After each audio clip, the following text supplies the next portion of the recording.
Fear warns of a deadly fate. Give up your children, separate. Bide your time, lie in wait. Sonic Underground. Sonic Underground. They made a vow their mother will be found. The children grow, learn what's right.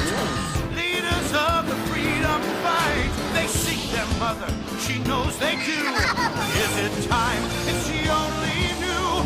Will the prophecy come true? Sonic Underground. Sonic Underground. I long for my children, but I have to wait. To act too soon could seal their fate. They made a vow their mother will be found. Sonic Underground.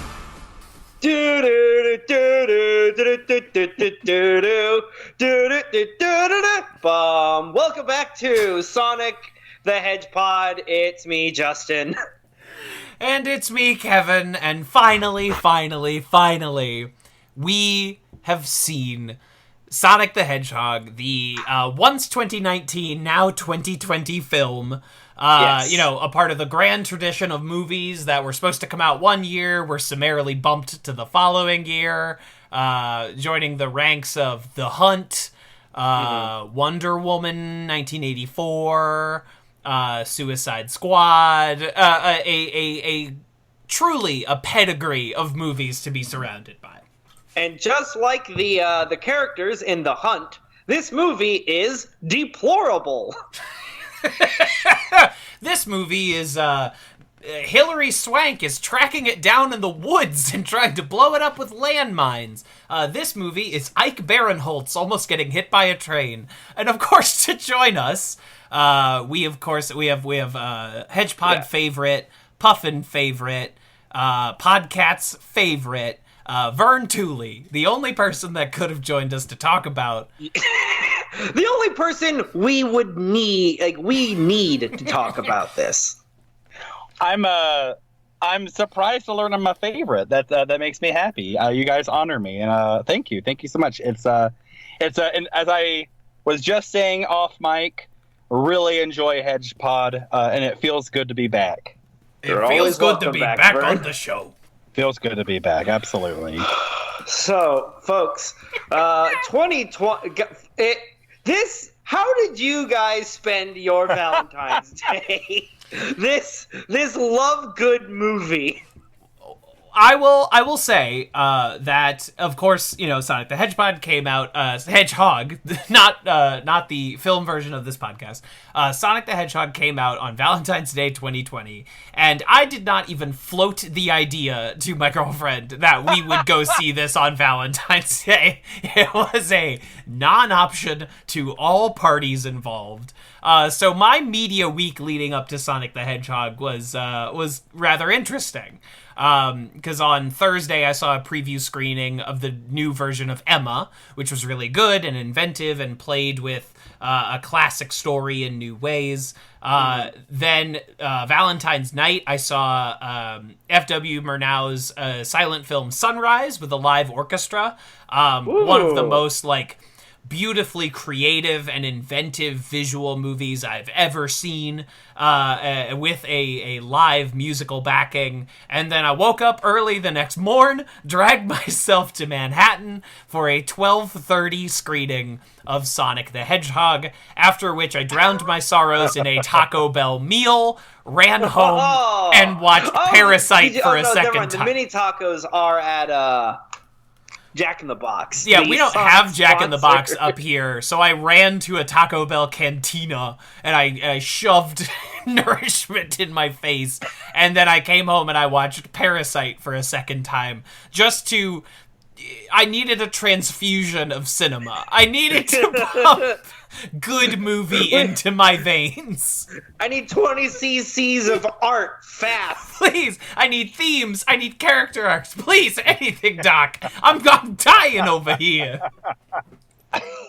You guys, you brought up, I think, Justin, you brought up the mini tacos available at Jack in the Box, that are the promotional tie-in item for Sonic the Hedgehog. And one of many. Guys, I gotta say, what is more Sonic? What is more Sega than there being a national restaurant fast food chain that sells chili dogs that is named Sonic, but the promotional tie-in restaurant for Sonic the Hedgehog the movie, featuring a guy named Sonic who likes chili dogs, is Jack in the Box.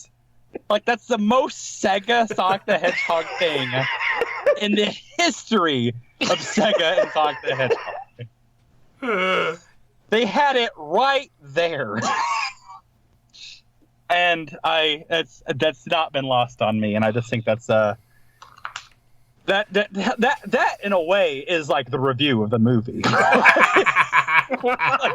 So, do we want to do a quick recap of the plot of Sonic the Hedgehog? Well, Justin, you did not tell us about your theatrical experience. I got extremely high in the parking lot. Reading the and to get in the proper mind space, I was watching dramatic readings of the Archie Sonic comics available on YouTube. Sure, like you do. Like I do, because that's how I get in my Sonic headspace. And there were 3 boys' birthday parties in the theater with me. I sat down. I got there early. I sat down, and I'm just like sitting, waiting for the commercials to finish. And 3 different lines of like elementary school boys would loudly file in and up the stairs to sit down. Amazing. So it was actually like pretty full. Okay. I had a 12:30 Saturday screening, and I would say it's about half full, but I did see it with a bunch of screening. What'd you say? I had a 10 o'clock screening, and it was like almost full. Jesus. Kids get up early. Yeah, I was at 12:30. We were about half full, but I did have a healthy amount of kids. Because my buddy, Kevin, who I saw yesterday, told me that he saw it Valentine's night with a bunch of, like, drunk adults. And they were, like, hooting and hollering. You know, they were clapping, applause breaks. God. You know, they, like my audience of cats, they had shown up to see a bad movie. And were relishing that it was a bad movie. And here's the thing. Sonic isn't that interesting enough to do a rowdy showing. No, absolutely not. It is boring it is bad in all of the most boring ways. It is bad in completely uninteresting ways. But I will say right now that my 12:30 screening full of kids had no reaction to this movie. They were not laughing. It's like trying to do a rowdy screening of the Garfield movie. Right. Or Marmaduke. It's trying to do a rowdy screening of the worst, most boring piece of shit movie. I am getting shit on social media for shitting on this movie, but having really enjoyed Cats. And people are like, how can you possibly not like this after seeing that? And I was like, okay. One of them was a glorious, magical mess. A complete disaster hoisted on its own petard. Undone and crushed by its own strange ambition. Whereas this was... So you could love Cats, but you give me shit about liking Howard the Duck for the same reasons. No, I just don't enjoy Howard the Duck. You have fun. You do whatever you want to do, Justin. But at least those films are bad in interesting ways. Bad because they tried things perhaps they should not have done, that God did not intend them to do. And Sonic is bad because it's every shitty kids movie you've ever seen. I say we do this movie sort of beat by beat. And then we have to go through this as it unfolded. Yes, because the plot is Sonic has to get to San Francisco, and Robotnik is trying to stop him. Yes. Whatever. And I also say that let's do something that has become customary on this show, and we will do performance reviews character by character as they enter the movie. Oh, of course. And it is a simple pass-fail system. You can give them a strong pass or a soft fail, but it is a pass-fail system. Yeah, no, it's hot or not. Yeah, exactly. This film, of course, directed by the great Jeff Fowler, who we litigated on our last episode as having done very little with a soft animation background, which is a bad fit for this movie. He does not have a special effects background. He has an animation background, which this movie is not. Animation background. Yeah, which this movie is not. It is not a cartoon-esque film. That's one of its failings, is that it's very static and rooted in reality. Cloudy with a Chance of Meatballs is a better Sonic film than... Yes! or Hotel Transylvania is a better Sonic film than this is. Right, and both of those films are fully immersed in their own worlds. You know, when you go see Cloudy with a Chance of Meatballs, it's Flint Woodlock or whatever his name is, and it's its own universe of characters. Hotel Transylvania, even more so, is that it is fully of a piece with itself, and all of the characters exist in the same movie.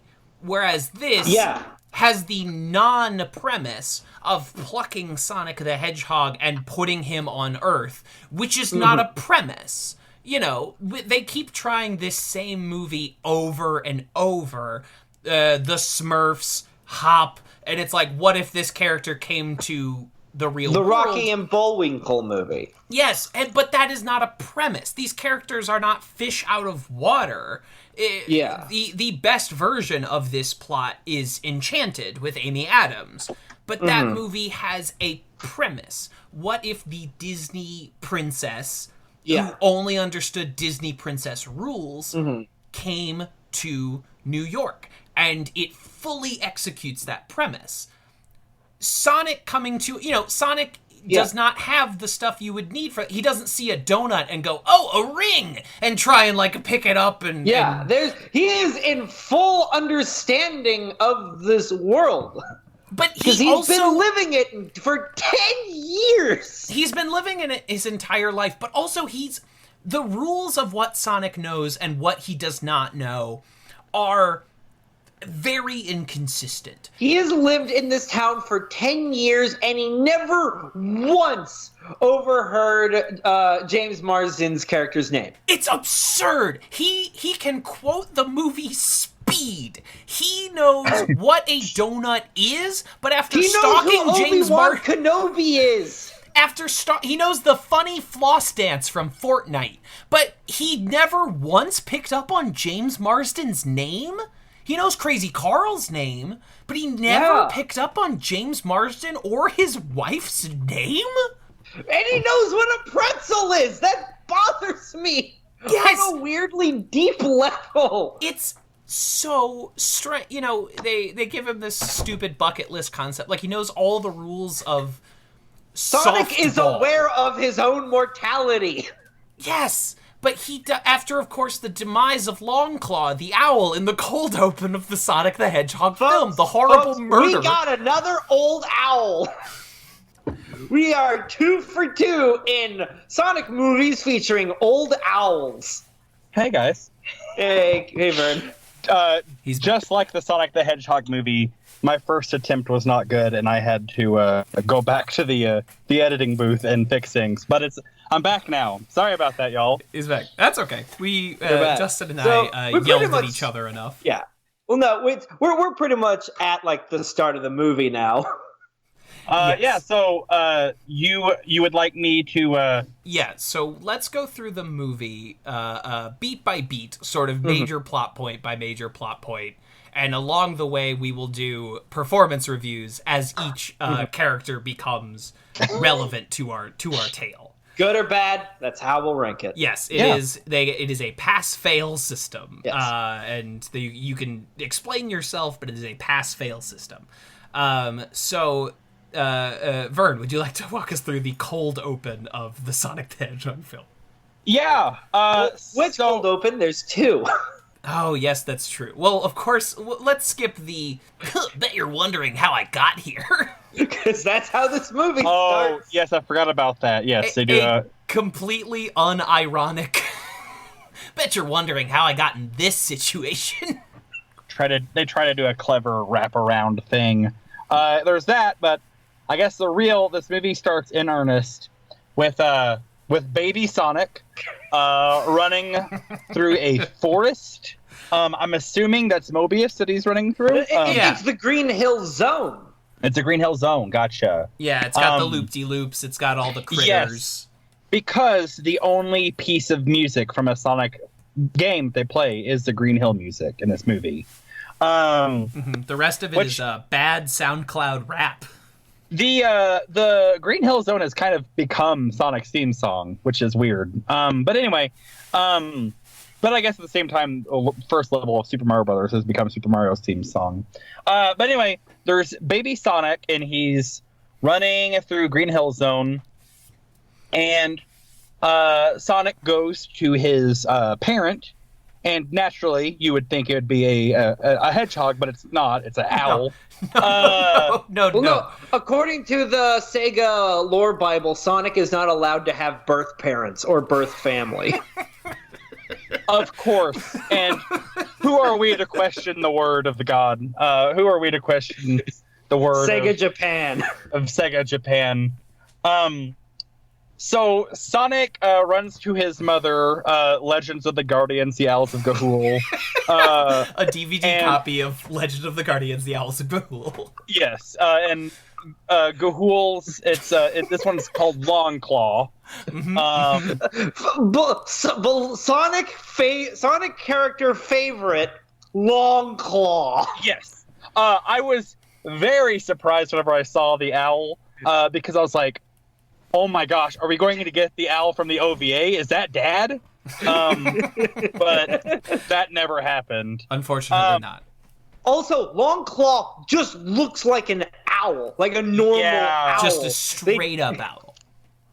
Yeah, I remember hearing, I think it was in an Archie comic, where Sonic was brown. He was a normal looking hedgehog, but he ran so fast that he broke the sound barrier, and that's when he turned blue. So I was surprised to see that he was just like already like he's just baby Sonic. He's just, that's how he is. He's from the get-go. So like Long Claw is telling baby Sonic like, hey, don't run so fast. It's gonna be bad.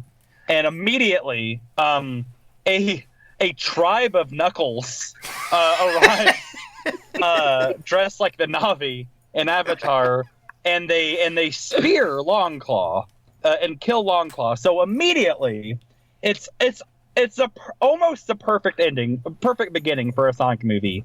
Immediately we have like lore, we have a parent dying, like the only way it would have been like better is if like instead of an owl getting speared, it was like the president's daughter. But major problem of the movie: no president, which is great. No president. Several generals, no president. Several generals, several police, but no president. Before in Long Claw's dying breaths, Long Claw explains the rings, and these rings take on the quality that they did in Sonic the Hedgehog 1. Whenever you receive 50 rings and you reach the checkpoint where you can jump through a giant ring and go to a special landing for a Chaos Emerald, these rings take on the same quality. You can say where you're thinking, and you can travel through the ring, and then you can end up in that world. And if I recall correctly, when Sonic runs through the ring, he doesn't immediately go to Earth. He goes to some place. Like, by the time he gets to Earth, he's been to 3 or 4 other different places, if that's correct. Yes, that does seem to be from his little, like, map of crossed-out worlds that he's been to and apparently been almost murdered on. He then finally escapes to Earth, where he remains for about 10 years. Yes. Now Yes. I will say, and this will be one of you'll hear me say like 3 positive things about this movie. One of them would be the only good bit of character design in the entire film are these like tribes of Knuckles. I think they look cool. You don't see a lot of them, but they are they're well designed. They look like Sonic characters. Yeah. It is a good translation of the series' visual style onto these little dudes. And I liked them. I was thinking maybe they would, I don't know, come back. They seem very important to the backstory of Sonic. Maybe, Robotnik would like take them and turn them into robots or something. No, sir. No. Dropped plot thread. We never speak of Longclaw ever again. That's for the next movie, baby. That's probably what it is. There's 2 things that I thought sure were going to happen in this movie based on what I'd seen in the movie, and that didn't happen. And the tribe of Knuckles arriving is one of those 2 things. The tribe of Knuckles or the triumphant survival of Longclaw. Yeah. But no, she was brutally murdered, and that's the end of that. It's over. Now, before we move on, the first performance review, Donna J. Folks as Longclaw. Pass, fail. Strong pass. You love the performance of Longclaw. I believe that she was hurried and not given a lot of time to say what she needed to say. As if Donna J. Folks herself was shoved forcibly into a voice booth and then pulled back out with a long cane. Yes. Or a long claw. Disgusting. I don't want to say pass or fail, but it's like they got I don't want to say even a bonus point or extra credit, right? Like they got the answer. They answered a question that wasn't on the test, and they answered it correctly. They wrote their own question and then answered that correctly on the test, but like it's outside of the grading rubric as far as Longclaw goes. Like she did fine, but like, what does this owl have? Like what? Why? Like we don't care. Like we don't. She did fine. Yeah. But that's like saying, man, and I think I really enjoy this Super Mario Brothers video game. Also, Bubsy's a fine voice actor. Like, it's outside of the realm that we're dealing with. Okay. Doesn't really matter. I will say fail. I think this character needed to be full on bubbly, motherly, but no, I think that's a fail on Donna J. Folks. Maybe not through any fault of her own, but a fail all the same. Mm-hmm. We also in this sequence get the standard movie opening voiceover. He's like, "I'm Sonic. I live in a big green world. I run very fast, and I don't like school." My issue with this voiceover is that it sucks and it adds nothing. It's not good character voiceover. It's exposition that we did not need. It's bad, and it should be taken out of the movie. It also only happens 2 times in the entire course of the film. It was no good. And there are good ways to do this. There are good versions of this exact same kind of voiceover. I think Wreck-It Ralph is probably the exemplar of this, where it's like, here's the movie, here's all the rules, here's all the characters you need, and it sets up a good personality and stakes for our hero, and go. And I think that is the best possible version of this kind of opening, and this was about the worst. It was pretty bad.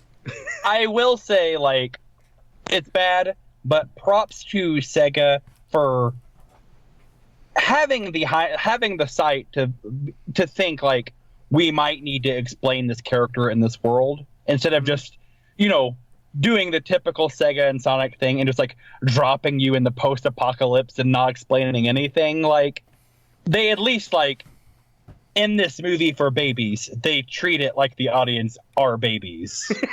That is true. Although I will say that this movie does not incorporate any dense plot or mythology whatsoever. It's the most basic story you've ever seen. We don't need an explanation of Sonic's homeworld because we never go back there and spend a total of 30 seconds there. Good point. Really, we don't even need to see Longclaw give him the rings. He pretty well shows how, why the rings work and how they work. All later and in a better way. Yeah, we did not need this opening whatsoever. It's completely superfluous. It adds nothing. And I know it's short, but I was like, oh no. Oh no. Now, you have to imagine what the original Echidna looked like.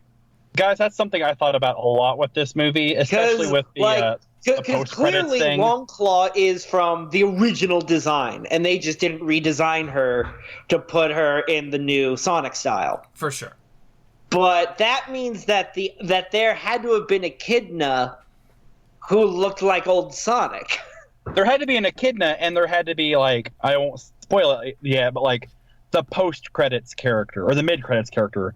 There had to be a realistic Sonic version of that character as well, which I'm very curious about. That's one of the things that I think about a lot with this movie is, whether it succeeds or fails, this movie, you can tell, it feels, hip.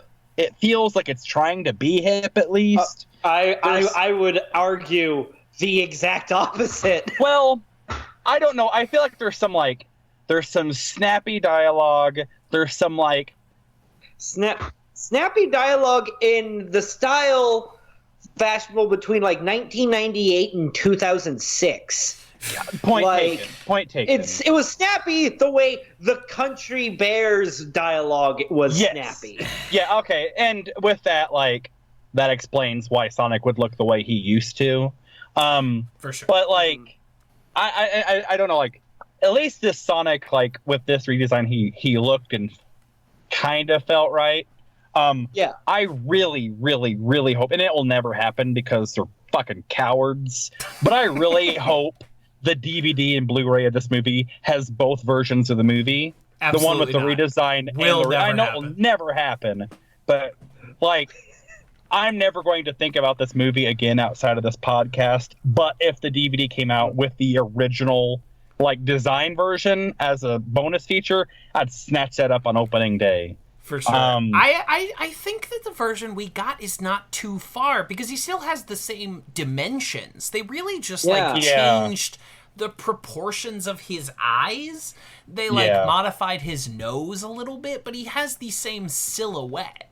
They also made his limbs a little more rubber hosy. They're not as humanly defined. Yes, and the changes were. I mean, I'm sure they were labor intensive, but they were pretty mild. This is not a complete rework of this character design. And there's a few times where, specifically, there's a shot where Sonic and James Marsden are in the truck, and the camera is behind Sonic. And he's talking in the passenger side seat, and you can tell that they didn't change that. You can tell that's the original Sonic. Yeah. There's a few times in the movie where you can tell, no one's going to be able to tell. They did a Snapchat face swap of realistic Sonic and new design Sonic. I mean, basically, and yes, we can only dream of the horrors of original design Baby Sonic, but the world will never know, I'm afraid. Also, this is, and I feel like there's going to be a lot of digressions because that's kind of what HEDGEPod is. Yeah. But I want to say, before this movie, I don't know what your trailers look like, but before this movie, we got a trailer for a movie with Baby Gru from Despicable Me. Yes. A trailer with Baby Scooby-Doo. And there was another one. I can't remember what. But there was 3 trailers with here's a character that you like as a baby. And this movie opened with a baby version of Sonic. Oh. It's that dumb thing that movies for kids, people that make movies for kids try to do where they think if we want this movie to appeal to kids, we have to put kids in it. Mm-hmm. Which is as I've said before, the exact opposite of what kids want to watch adults. You know, absolutely. Kid-like adults. Love pretending they're adults. It's their favorite thing. I when I was 6 years old, 7 years old, I could not give a damn about Rugrats because like I don't care about babies. You know what I mean? Like Yeah. I want to watch Hey Arnold. They're like cool teenagers, you know? Exactly. I want to watch the grown-ups on Scooby-Doo. I don't need a kid surrogate. I mean, babies are hot right now. Baby Groot, Baby Teen Yoda. Titans, Babies are guys. fucking hot right now. Yeah, I think it's a dumb. So I was not surprised to see Baby Sonic in this, but I get it. They're just dumb people making dumb movies for other dumb people. I'm glad the dummies have something to watch. There's getting back to the movie, and I talked about this on the first time I was on the HEDGEPod. Like when you introduce bigger things in your movie, like it opens it up questioning for little things in the movie, and in that opening, like, this is my world. I'm Sonic the Hedgehog. Blah, blah, blah, blah, blah, blah, blah. You see Sonic. You see it twice. You see it in this opening part, and you see it later on in the bar fight sequence. But you see Sonic run vertically up a building. And so at one point in the movie later on, there's a big, tall building. And for whatever reason, Sonic doesn't run up that building. He runs up the interior of the building because he like knows the door is locked, but he can't run up the outside of the. It's lazy plotting. Like, it's just they save the payoffs for the things that matter. Yeah. But it's like it's one of those things where it's you specifically structured the end of this movie around a problem the hero could solve in 2 seconds. It's like if you ended a fucking Iron Man movie where it's like, damn, we need to walk into this room, but someone needs to be wearing a suit of armor.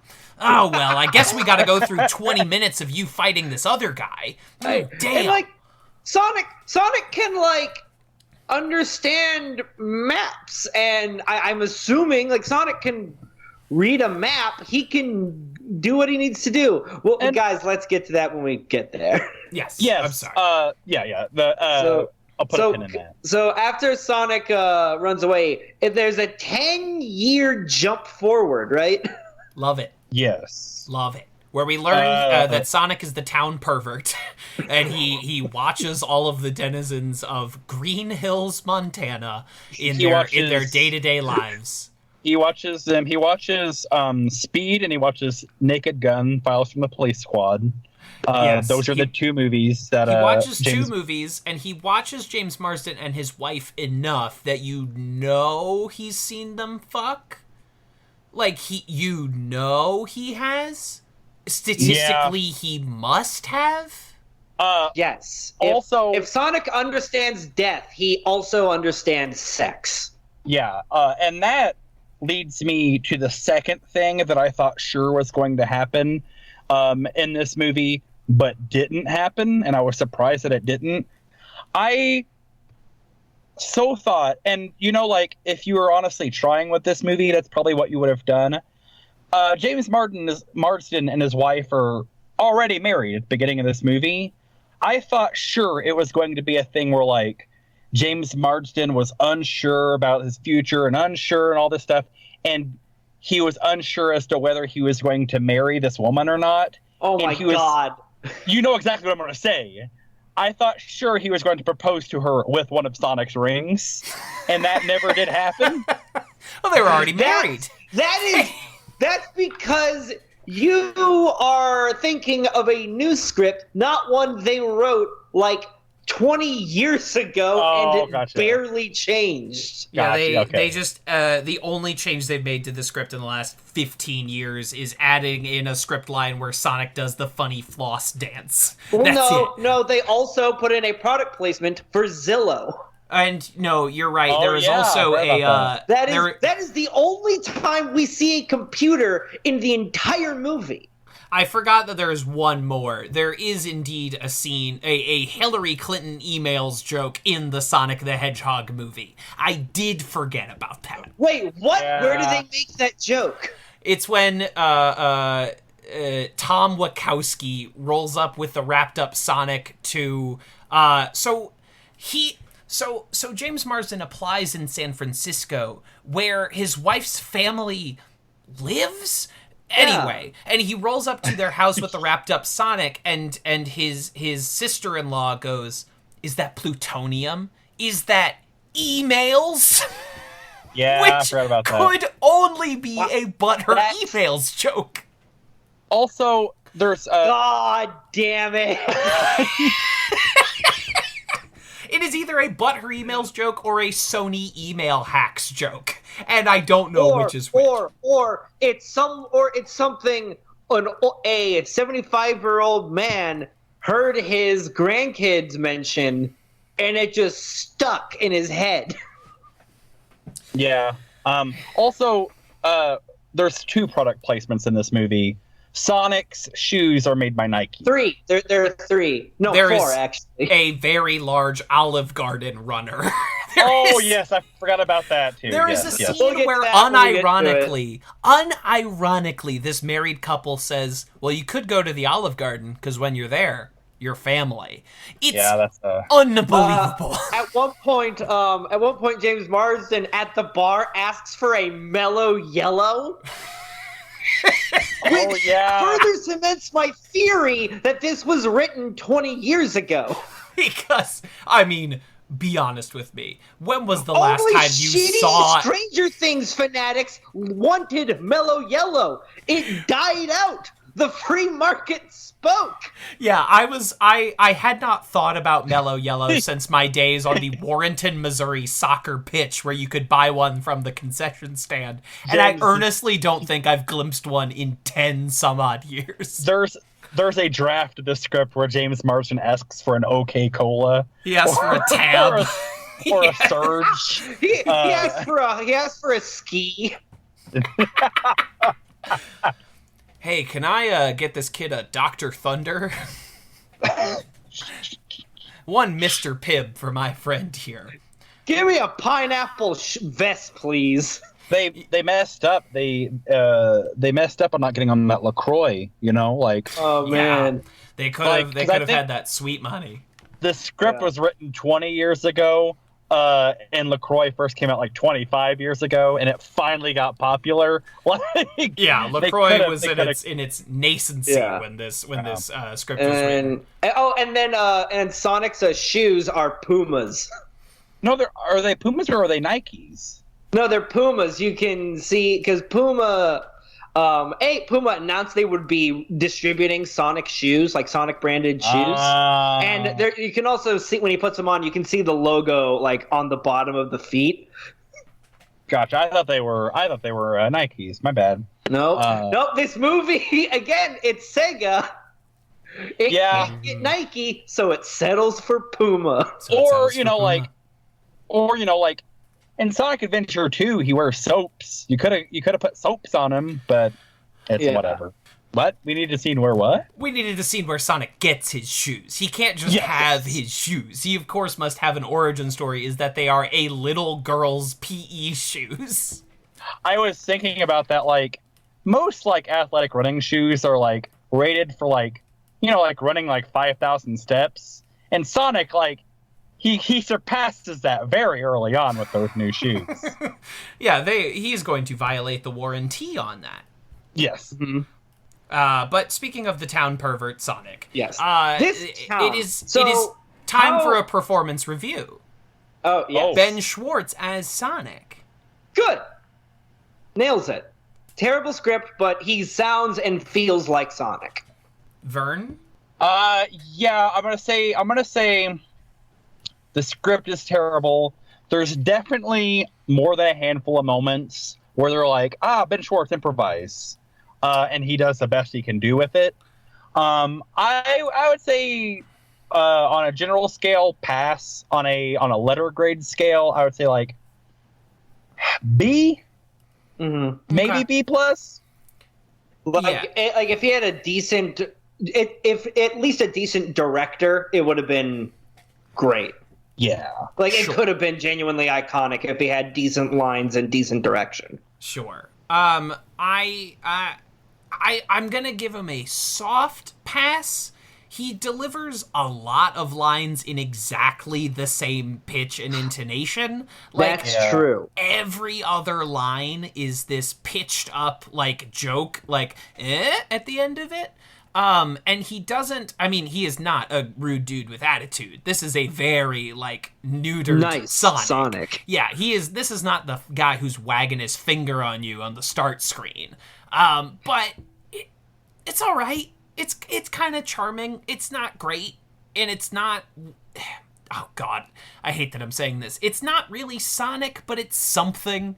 And I will give him a pass. I was not annoyed by Ben Schwartz, and so that is a soft pass. As someone who's seen Middleditch and Schwartz live, and as someone who one of the few people that likes that first episode of Comedy Bang Bang at the beginning of the year with Ben Schwartz and Horatio Sands, I will say, like, it feels like a very dialed back Ben Schwartz. Yes. He's not like Ben Schwartz is at his best whenever he's just like doing a Olympic solo bolo Olympic song challenge where he's just like in a frenzy. But being in a frenzy and being hyper and being like, whoa, like, that's not cool, and Sonic has to be cool. So it feels like a very subdued Ben Schwartz. Mm-hmm. Yeah. It wasn't allowed to go full out. Yes. I understand. He did well enough within some very strong limitations, including script direction, the manic nature, the fact that he was like watching footage and was having to like ad lib over it. That he was obviously reading from two different drafts of the script and trying to reconcile that. He did well. I was just gonna say, and maybe we should put a pin in this and save it for later, which at this point will be like 7 hours from now. But like, Ken Burns, baby. I distinctly remember in your guys' episode about the comics, Justin talking about like Sonic, one of the 10 commandments from Sega Japan, being that Sonic can't show emotion. And I was really surprised with this script. Like, Sonic, like, he's kind of like a man baby through this. Like, not saying it's wrong to have emotions or anything like that. You should feel what you feel. But there's several times where, like, Sonic gets very like, but I just wanted to know what it's like. You know, like, this Sonic is very in touch with his feels. Yes. And that makes it feel like a very different Sonic. He's in touch with his feels, but he's not gay, guys. Remember, Sonic is not gay.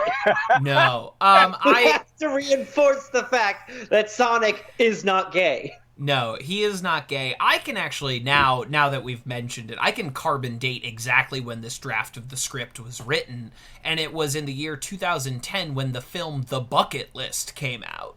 Because the second act of this movie is Sonic attempting to accomplish his bucket list, and that is a script that only could have been written in 2010.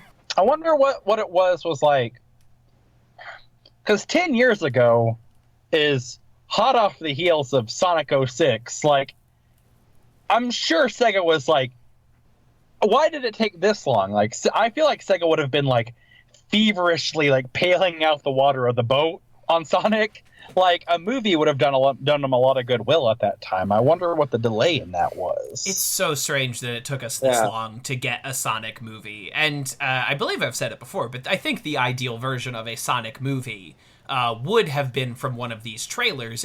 You would have gotten the Minions team to make your Sonic movie, and it would have had a bunch of cute critters, and it would have actually gone fast a few times. You know, there would have been some sense of like propulsion and movement. I think Lord and Miller needed to write this movie. Oh, I don't want to waste their time. I respect them too much. Maybe not Lord and Miller, but like get the people that made the Captain Underpants movie on it. Sure, that's actually a good comparison. I think I just realized the other movie that had a baby in it. It was SpongeBob.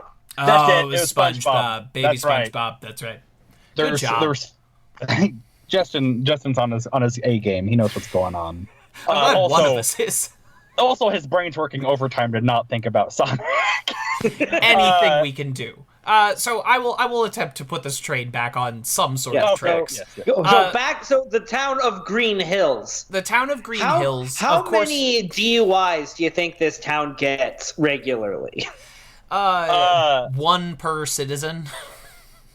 Because there's nothing else to do. How many do you think James Marsden's character actually arrests them for? I think they took away Crazy Ernie's keys, so no DUIs now. I will say there's a handful of moments in this movie that I thought were kind of cute, and I Crazy Ernie, the guy who's like he swears he's seen Sonic, him lifting up the picture of the MS Paint Sonic, that was a cute little moment. I do like that. That's a good one. I had no idea until way late in the movie that Green Hills was in Montana. I thought it was in like the Pacific Northwest. I thought it was in like California. Would have made too much sense. Would have been too easy. But no, it is in Montana. I got an Oregon vibe from it, but it's Montana. I was very surprised by that. And that's bad, whatever. That's a surprising thing in a Sonic movie. The most surprising thing is that Montana is significant. And putting fast Sonic in a slow-moving Montana town is something. It could have been something. But the problem is he loves it. He's like, I love how slow this town is. It's very confusing to me. Also, Montana? You mean the state with like the huge, beautiful mountains and desert vistas that with all the space to run, that would have looked amazing seeing Sonic run among the natural splendor? No, sir. Just a baseball diamond for me, thanks. Yeah, no, there could have been a great shot of like a sand dune exploding as Sonic runs directly through it. Yeah. Or could something. Have been. But Could have been. You know those like stone natural stone arches? Oh yeah. Yeah, Sonic like runs around those in like Wile E. Coyote country. Sounds great. Might have been great. Boy, if only someone had thought of that. That I will say, like that moment where Sonic's playing the baseball game. That's the best scene in the movie. Yes, that is a fun scene. It's there's some cleverness going around where like Sonic is every member of the team, but he's just because I don't know. He's every member of both teams. He's having a little fun with himself. Yeah. To give this movie the barest amount of credit, they do give him the high five thing to pay off later. Again, the barest amount of credit. But they do that is probably the best scene in the movie that does not involve my favorite character, the only good character in the film, Sonic the Hedgehog. I love me some Adam Pally. But our male lead, James Marsden, as Tom Wachowski, not Wachowski. Pass fail. How do we feel? Fail. He's a nothing. He's a gingerbread man brought to life, but even more tasteless. Vern? James Marsden is a talented actor. Yes. You would never know it, but he's a talented actor based on like the roles he takes. And unfortunately, the one chance we could have finally seen James Marsden as a great actor gets cut. Him playing Burt Reynolds in Once Upon a Time in Hollywood. Man. I would have loved to have seen that, but that gets cut from the movie. Oh my god. Is it not on the blue? It's not on the blue. It's not on the blue. But James Marsden's a fine actor. But as Justin said, completely, totally vanilla baby face. It's like it could have been anyone else. Like I like seeing James Marsden. I like looking at him. He's handsome. He's a handsome man. This is the other. Obviously, you got the blue hedgehog, and that's part of where this movie veers into fantasy territory. The other part of where this movie veers into fantasy territory is like there's a likable police officer in it. Again, further proof this movie was written 20 years ago when people liked cops. Two likable police officers. Two of them. That's true. He's a very post 9/11 cop, where he's a hero. Post 9/11, but pre dash cam cop. Yes. It's because he wants to move to Pre-Ferguson cops. Yes, he wants to move to San Francisco so he can save a life. Oh yeah, because Yeah, like California cops are like known heroes in the American. Absolutely. Like whenever I watched the Rodney King tapes, I just thought, look at those heroes. Absolutely. No! Did you Jesus guys know that Christ. Steve Bannon tried doing a Shakespeare movie set in the Rodney King riots? Oh my God, I'm not surprised. But What? The fucking Romeo and Juliet? What movie? No! It was Coriolanus. I mean, Ray Fiennes did one where like Coriolanus is in like Iraq, so I guess anybody can do anything. Yeah, no, horse, but a like, horse, like, my there was Rodney- a dramatic reading of the script with oh god, who plays Meow Meow Fuzzy Face and BoJack? He plays Thomas St. Dubois in the Boondocks. What's his name? I can't help you. I have no idea. Oh, he's just this like really good like black like comedian voice actor guy who like plays the title role, and it's still kind of a shit, and it's still a really shitty script. Title role Guys. in the Steve Bannon Coriolanus. guys, I'm sorry. I try not to be someone who hot dogs in grandstands and drags a lot of attention to myself. But when you were talking, I said, a horse by Rodney Kingdom for a horse, and I think that's really funny. I'm really proud of that, and that needs to be heard. I'm glad you brought it back.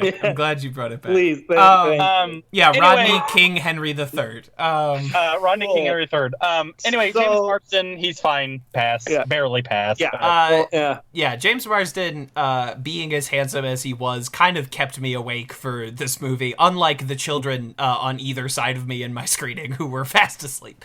But James no Marsden... laughs for that first like half of the movie. Easy. No, The no only laughs. there was a lot of I didn't talk much about my movie going experience, but there was a lot of children. I went on at 5:00 on a Saturday night.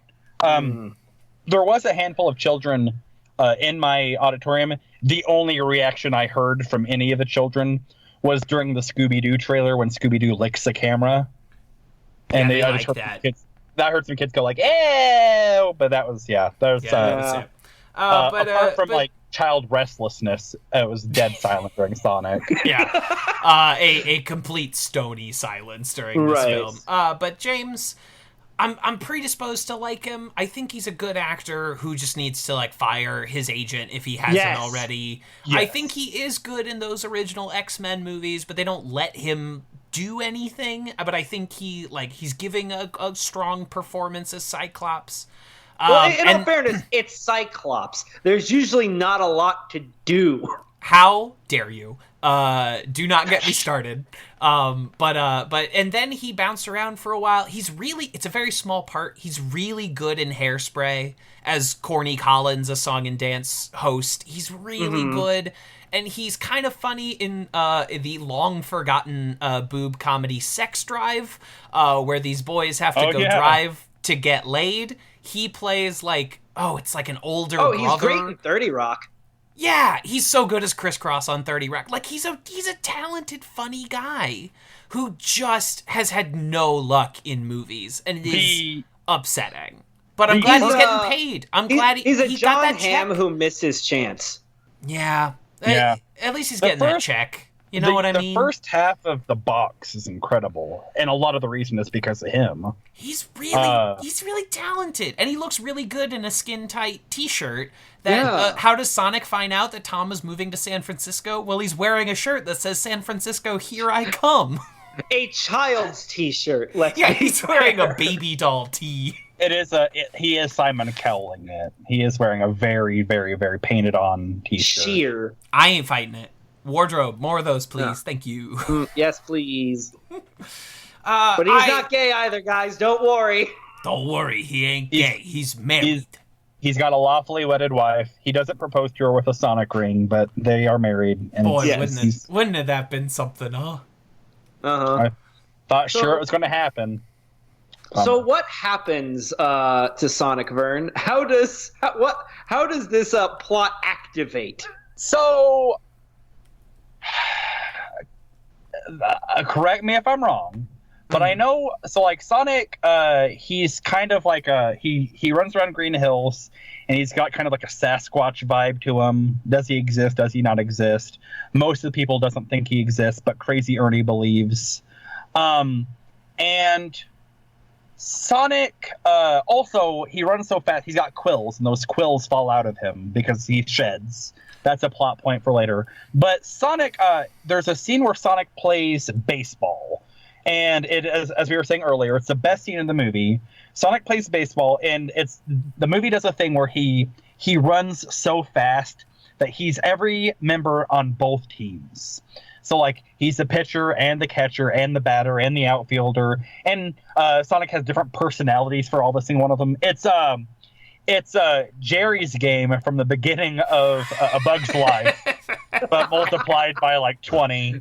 But at the end of the baseball game, Sonic goes to, like, at the end of, like, softball games, which Sonic has watched, the kids, like, walk in a line and high-five each other.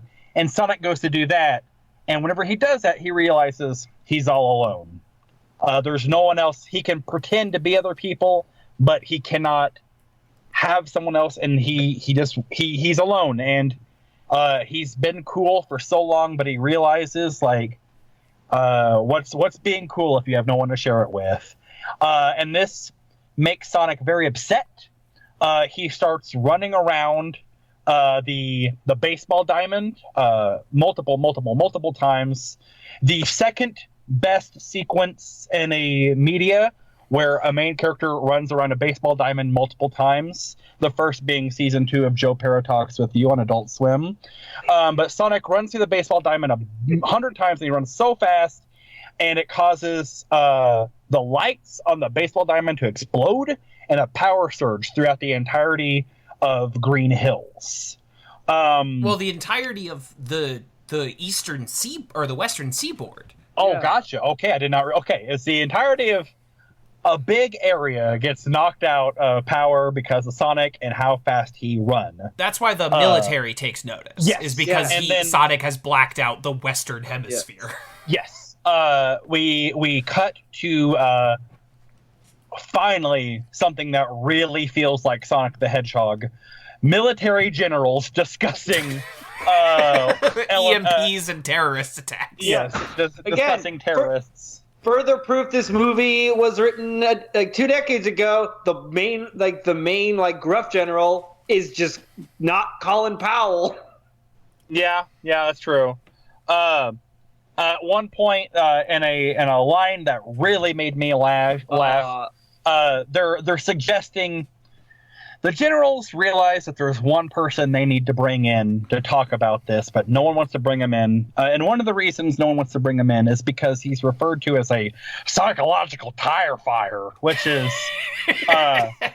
as funny as whenever Rip Torn says intergalactic kegger in Men in Black. As funny as whenever the Cloverfield soldier says, "All right, boys, rack 'em and pack 'em."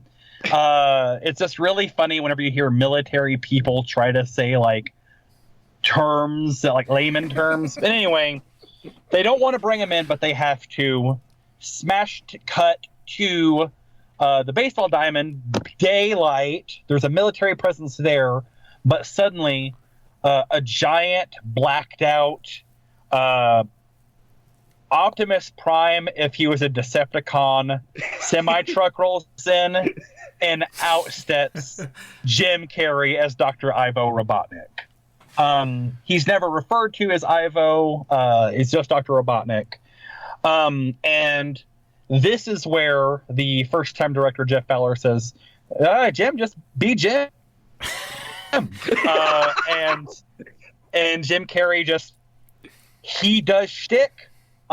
Stuff that, like, if I was anywhere between 5 and 10 years old, I would have been so happy to see Jim Carrey in my Sonic the Hedgehog movie.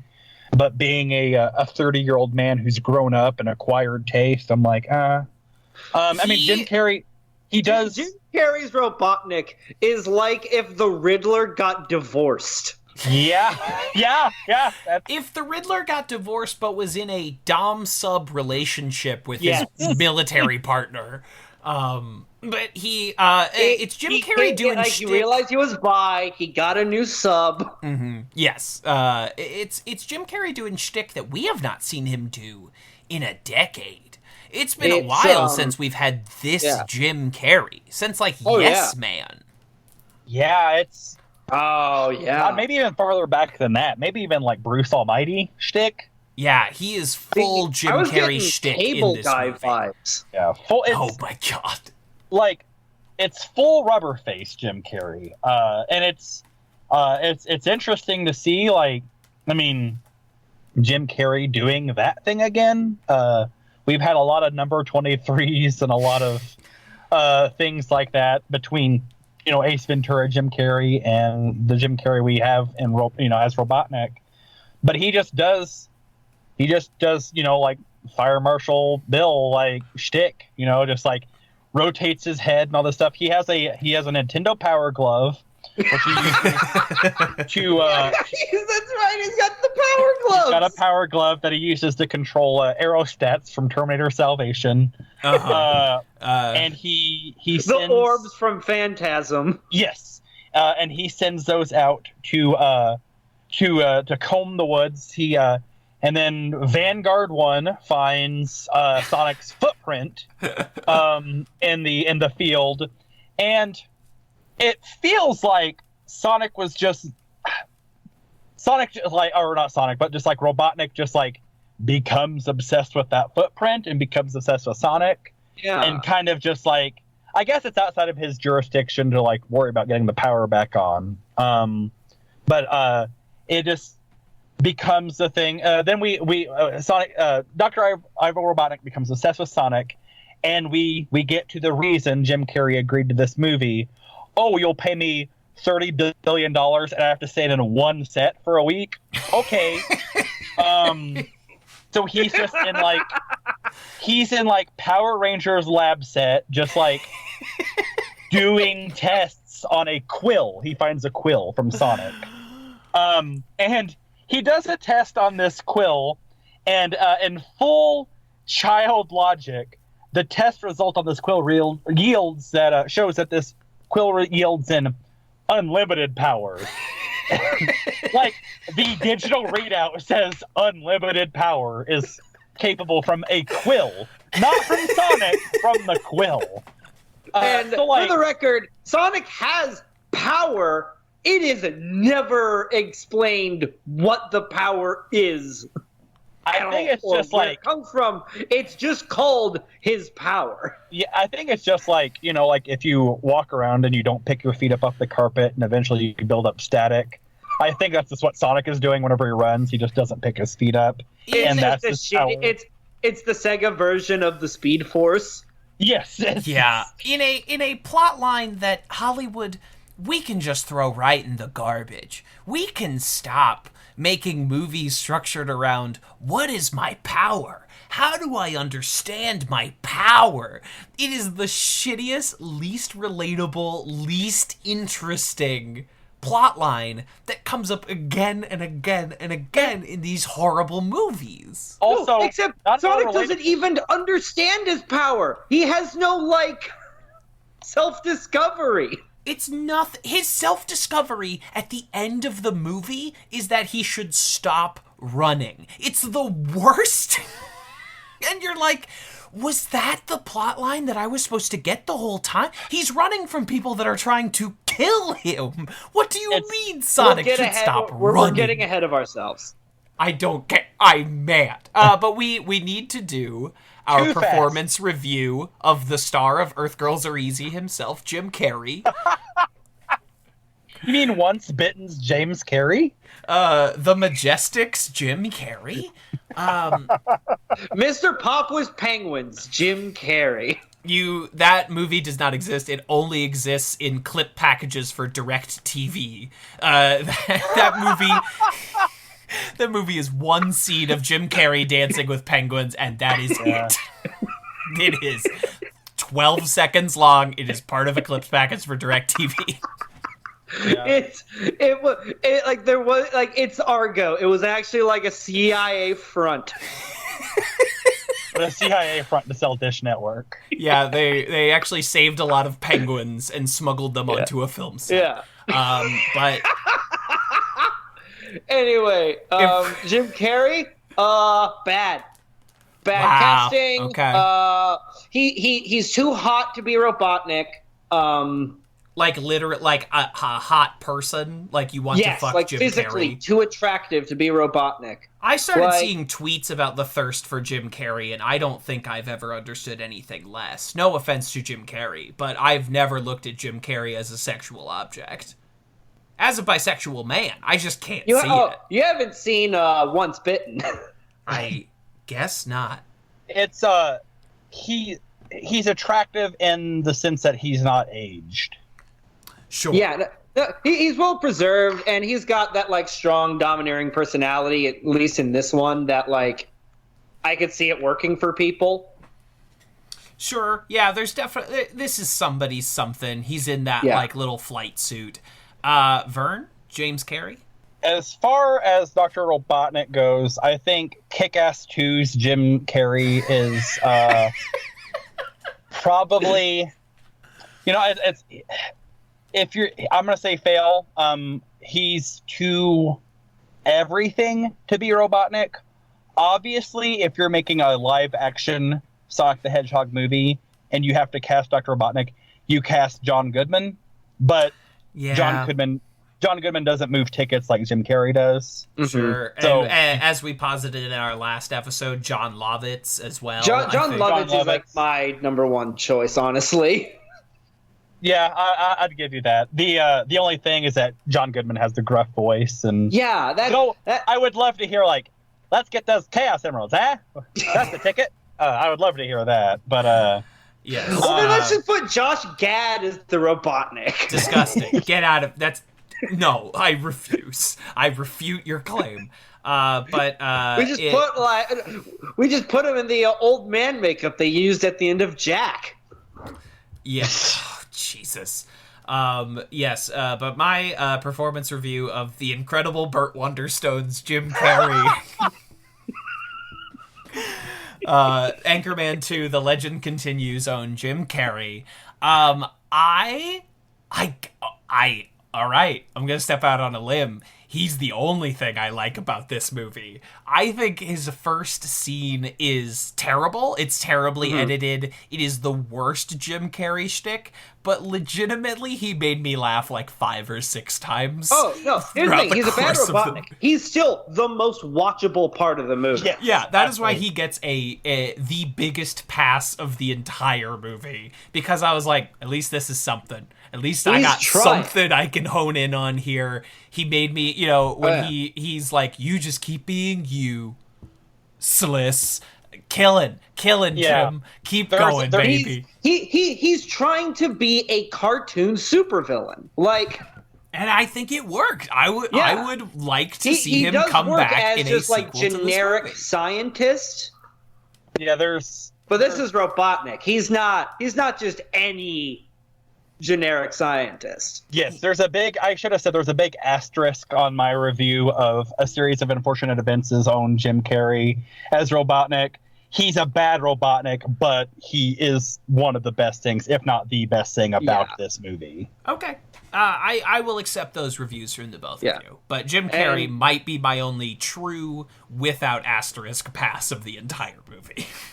Yeah, so that's he fair. rolls in and you know, he finds the quill in Tom Wachowski's house, and then Sonic saves the day or whatever.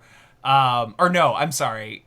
Tom has previously tranquilized Sonic. Yes. Okay. So. Oh yeah, we again, missed the big thing. Yeah, this movie. So we have James Marsden, an off-duty cop, finding an unarmed, injured person, and just shoots him prematurely. With a tranquilizer. It's still a gun, yeah. Okay, and so it's played for laughs. not as far out of that fantasy element as I said earlier. He Yes. does have an itchy trigger finger. What if the backstory Pa Winslow in Die Hard. Die Hard. I Was shot a goof. kid. I shot a hog. I shot a hog. So he shoots Sonic, keeps him in a little doggy cage. Robotnik rolls up just in time for James Marsden to fucking cold cock him. Just knocks him clean out with one big old cop punch.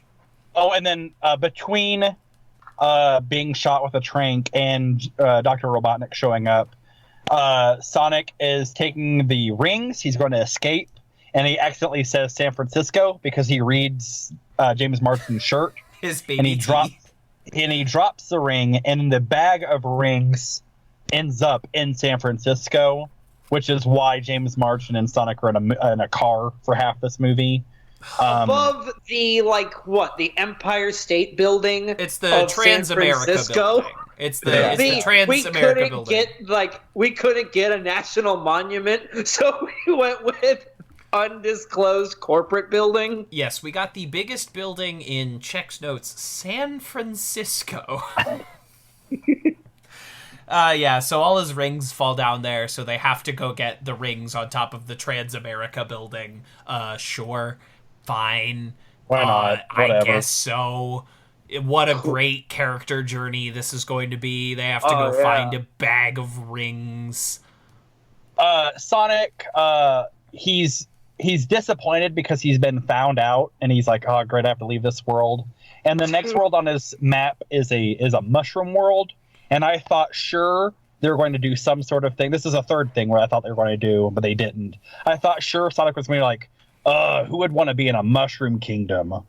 But they never do that. They never. Again, this if they had a spine, they'd do it. But... Again, if Vern, you're implying that this is a film. You're implying that this is a movie that would have a script, and sadly, it does not. Sadly, any opportunity to do anything mildly interesting is skipped over in favor of a worse version of something you've seen in another movie. Hey, did you like Looney Tunes Back in Action? Okay, what if we did that but really boring and bad? Remember how cool it was in Looney Tunes Back in Action that yes, they were on a road trip, but all the Looney Tunes were there, and Bugs and Daffy could play off of each other, and then they would run into Yosemite Sam, and then they'd play off the locations they went to. Yeah, remember how much you enjoyed that and how superior that film is to Space Jam? That's cool. What if we did one Sonic character on a road trip with James Marsden?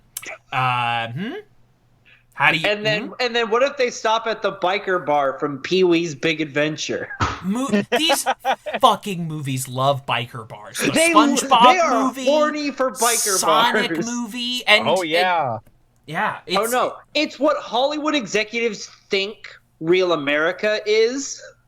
Are these crazy biker bars with the worst, toughest people just like setting indiscriminate things on fire, throwing knives at each other. We're actively like setting a car on fire. As if if you walked into a biker bar, it wouldn't just be people drinking beer quietly. Yeah. No. It's and the then, worst, most dangerous place. Occasionally you'd hear a racial slur. Like that's shooting guns at toilets. Like that's of course what happens in a biker bar. Like someone overdosing on fentanyl. That's what happens in biker bars. Jesus. So Tom and Sonic go on the run. Yeah, they have to escape from Robotnik. And they escape from... somehow James Marsden... they never... It kind of doesn't really get addressed, but like... James Marsden's promotion in San Francisco is pending a background check, and then all of a sudden, like, James Marsden is on national news as a terrorist, and, like, there's never, like, a line of dialogue where he's like, what about my job? Yeah, well, that doesn't matter. That ultimately doesn't matter. Yeah. Also, we are never shown how good a cop James Marsden actually is. Yeah. Yeah, and it's not... And when they return to Green Hills at the end of the movie, there are no repercussions of the last few days of news stories where they're own sheriff has been called a terrorist. Which everyone just kind of embraces him in open arms. In rural Montana is a death sentence. Yes, like there are no repercussions. There's no trouble or impasses because of that. It's almost like nothing. the script was written before terrorism was like a public issue. Oh, so you're saying this is like 1998? This is a pre 9/11 film. I stand by it. Okay. Wasn't it was like 4 or 5 years, 2014, 2015. There was a bird sanctuary, or there was some like state park that was taken over by like a militia. Yeah. That was wasn't that Montana? That was Cliven Bundy's kid. Yes, but wasn't that in Montana? It was in Oregon. Oregon. Okay, so never mind. I was going to say that guy, Cliven Bundy's child, he is a terrorist. All those charges got dropped because, of course, he's a fucking white guy. Yeah. But like, if in this world, like, I could see where like, oh, our sheriff's a terrorist, we like him even better now. Like, he's a terrorist in the eyes of like the liberal cucks. Again, Bill Clinton era. Yeah, that's true. Waco happened. Oh God, fuck, man. Guys, people listening at home, you might think like talking about like Cliven Bundy and like Waco, Texas is like out of character for a Sonic the Hedgehog podcast, but like it's all relevant. You've heard of Shadow the Hedgehog. Like this fits in. Like this Shadow the Hedgehog, who was based on the gentleman from Columbine. Yeah. He's an amalgamation of both of the Columbine shooters. Yeah. Yes. The postal dude himself, Shadow the Hedgehog. It was almost. It's one of the Columbine killers wore fursuits instead of trench coats. Exactly. But so like, they're on the run from the government, and they're on the run to San Francisco to get Sonic's rings so he can escape. And because it's a road trip through America, it doesn't matter where point A and point B is, but because it's a road trip through America, they encounter a biker bar. And Sonic, he walks in wearing a cowboy hat and glasses, and no one thinks twice about it. But in fairness, in real life, no one would. They're like, "Is this your child?" Yes. Furry blue. He's not wearing a mask or like a bandana like over his. Oh no, he is wearing a bandana over his face. No, he's just wearing sunglasses and a hat. That's right. He has a poncho, but he still has a hedgehog face. He's dressed like what a shitty California executive thinks. Oh, that's what people in the West wear. Yes, but of course, like Sonic, because he's a fish out of water, a hedgehog out of water, he gets into some trouble, and that leads us to like the very obvious and very expected like slow motion. Sonic is running very fast. Like the Quicksilver from X-Men Days of Future Past sequence of this movie. Yes, but an handled badly because worse the song, version because the song that's playing in the background has nothing to do with time. Yeah, it's a random shitty. So, like in our preview episode, we gave 13 better examples of a song you could have played. This is a nothing rap song. There's no energy or comedy to this sequence. It's slow. It's not interesting. It's there were better versions of this on fucking Heroes in 2006. You know what I mean? Like, just nothing. Lazy, not... God. It's no good. It's an infinitely worse version of, like, the best sequence in Days of Future Past. I think everyone is agreed. Mm-hmm. It's bad, folks. It's no good. In all fairness, the scene also has the fucking exhausting "we don't like your kind here" joke. Yeah, it's got a lot of "hey, panda bear." We got a lot of that in there. Remember hipsters in 2012? Yeah, they called The last time hipsters were relevant? Because apparently bikers don't care for hipsters being in their bar. And I'm sorry, in what way does Tom resemble a hipster? His red flannel shirt? Fireman! Yeah, it's preposterous. It sucks. We, of course, get a sequence where Sonic, pre-fight, decides to knock everything off of his bucket list. Which include tame a wild animal. What does Sonic consider an animal? A mechanical bull. Yes. He line dances. He line dances and he accidentally touches a lady's butt, and the lady thinks it was Tom, so she slaps Tom. Great movie. At least during the slow motion sequence, Sonic eats chili dogs. He does eat several chili. I will give the movie credit. And then we get some great payoff to that. I don't know that we do, but what is it? Well, yeah, big old fart and the one laugh. Yes. Sonic the Hedgehog farts in his movie. The movie where they make a Hillary Clinton emails joke. Sonic also farts. Because why not? So the scene where James Marsden orders a Mellow Yellow in a bar. Yeah, not even a Coke. What that bars have. That a bar would have a can of Coke. Or like a seltzer water. You don't have to encourage alcohol consumption in your kid's movie, but at least have James Marsden say just whatever you've got on tap. Because then that could be anything, but it's got to be mellow. Or just water. He could just ask for water. Yeah. But we got to get the brands involved in this commercial. There's a big brouhaha, big kerfuffle. Sonic does Quicksilver stuff. They leave the bar and they go to a hotel room, to which Sonic does more I'm gonna run around this hotel room and do stuff really fast while James Marsden sleeps. At that point, we've seen that Sonic has crossed off everything off his bucket list except for make a best friend. And that's a thing we need to know for later on in the movie. And I can't remember if it's on that TV that James Marsden realizes he's a terrorist and just kind of oh, well, whatever. Mm-hmm.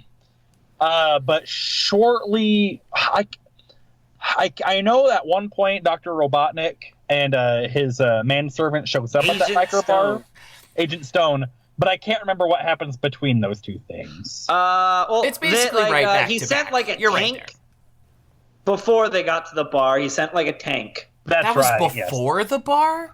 Was I think the huge so. Tank fight? Yeah.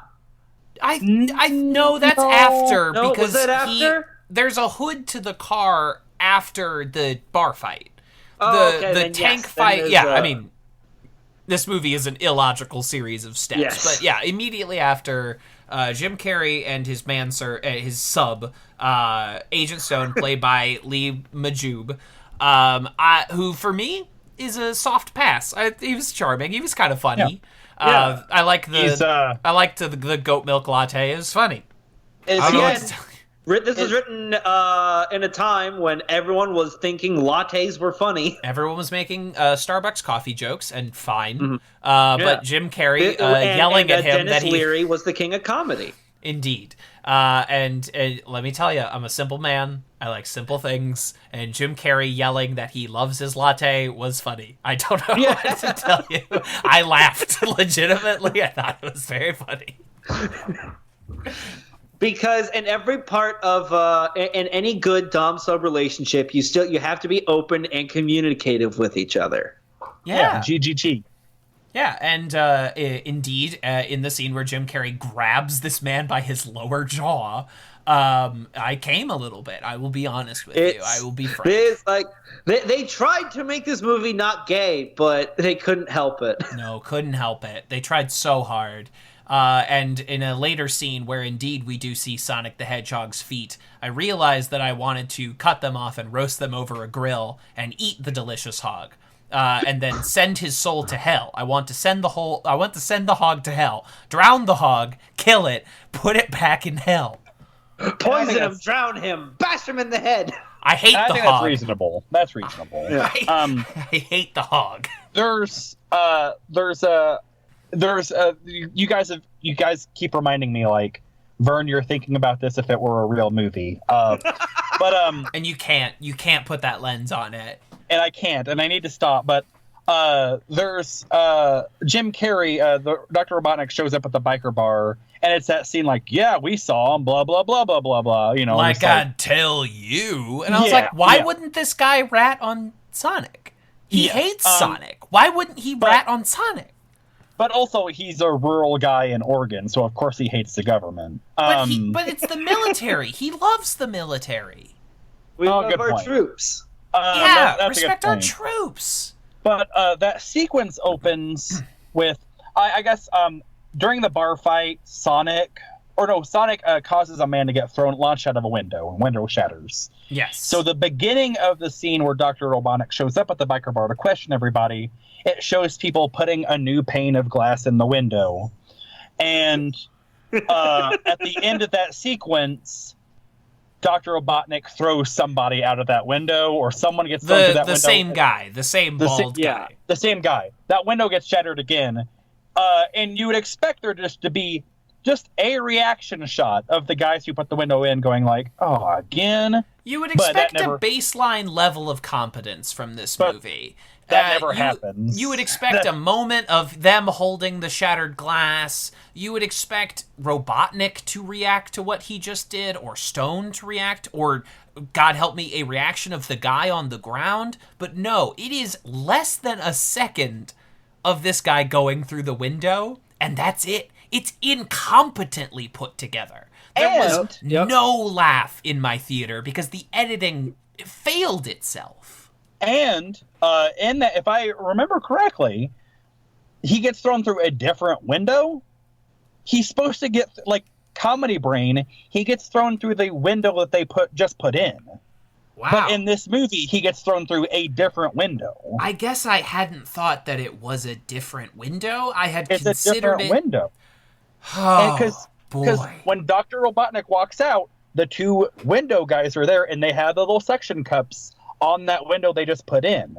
Comedy Brain says you put in a window that gets smashed, and that window gets smashed immediately. Not you put in a window that gets smashed, and a separate window gets smashed. Or if that's the joke, you have to show the other window, and the guys go like, whew! You know, like, you can do that, that anti-comedy subversion of expectations. Yeah. You have to do it. Or do, like, there's three windows next to each other, or like the guys put the new window in, and then all the windows break except for that one they just put in. Sure, you have to do anything.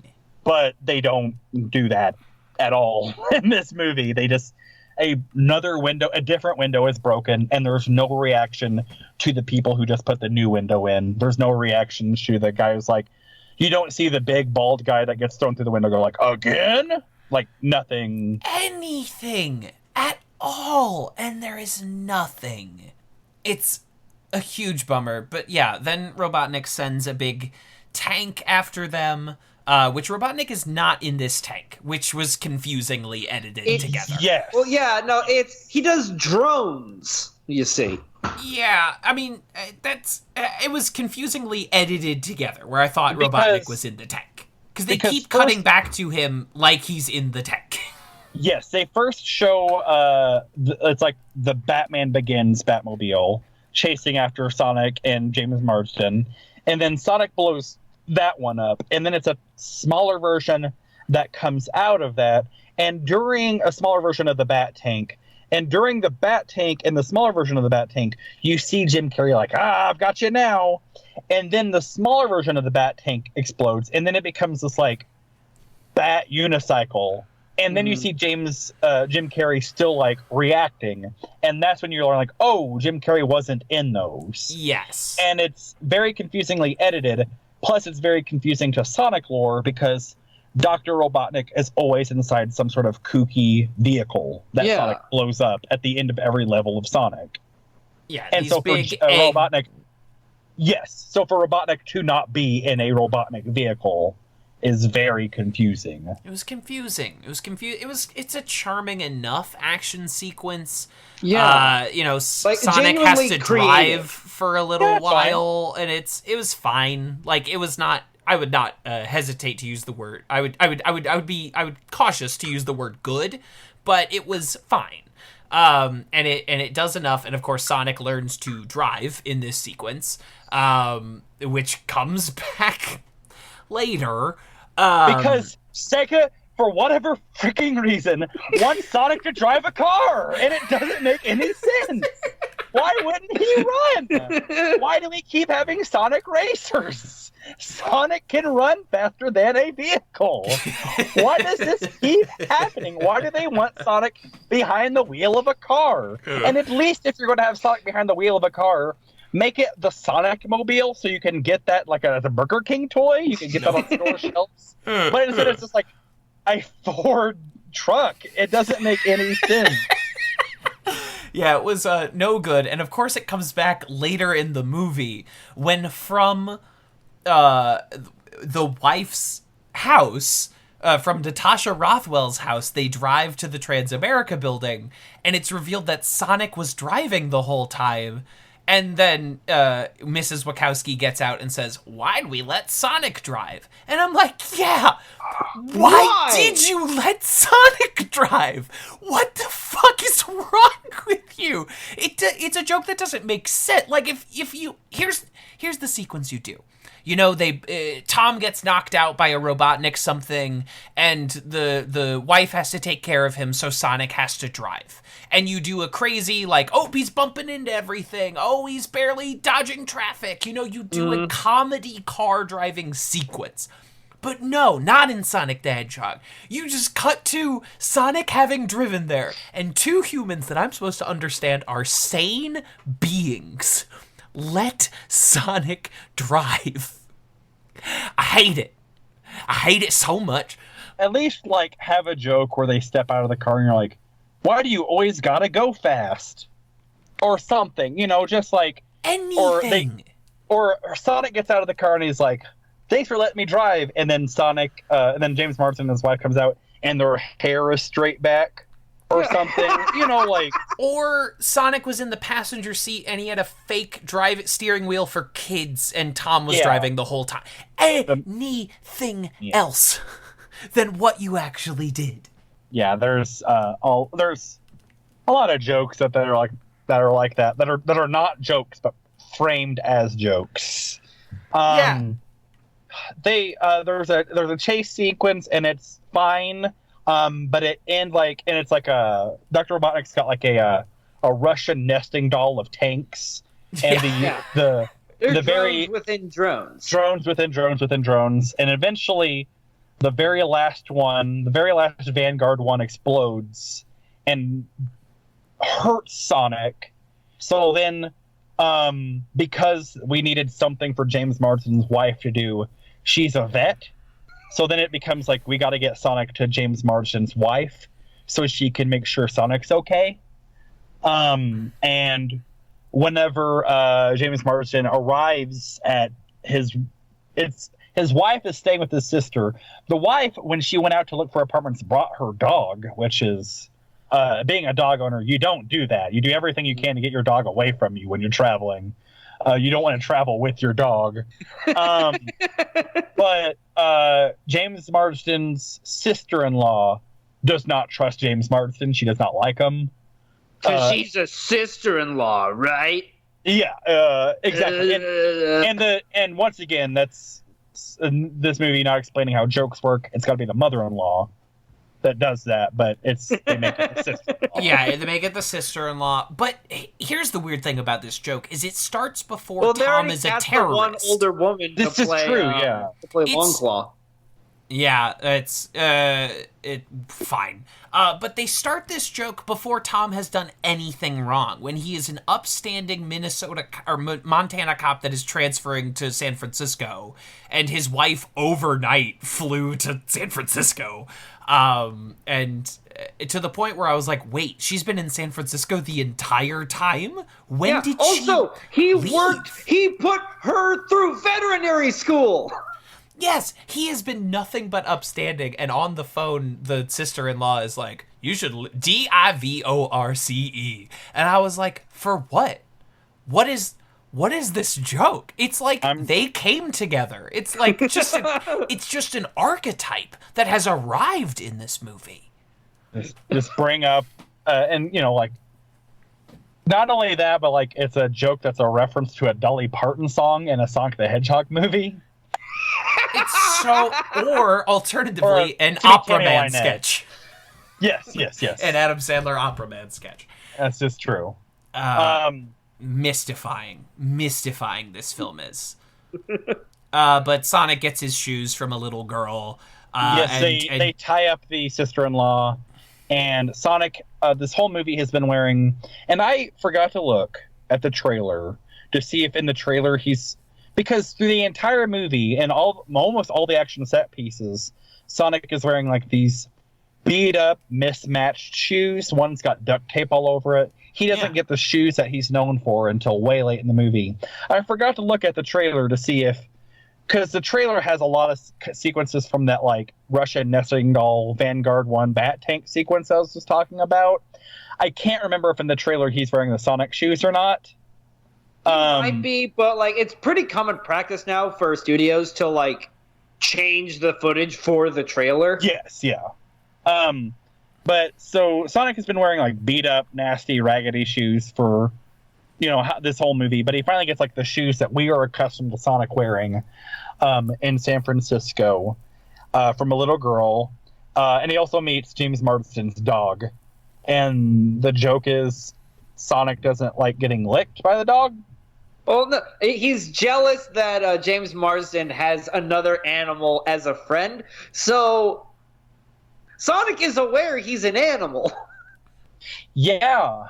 But he wants to tame an animal.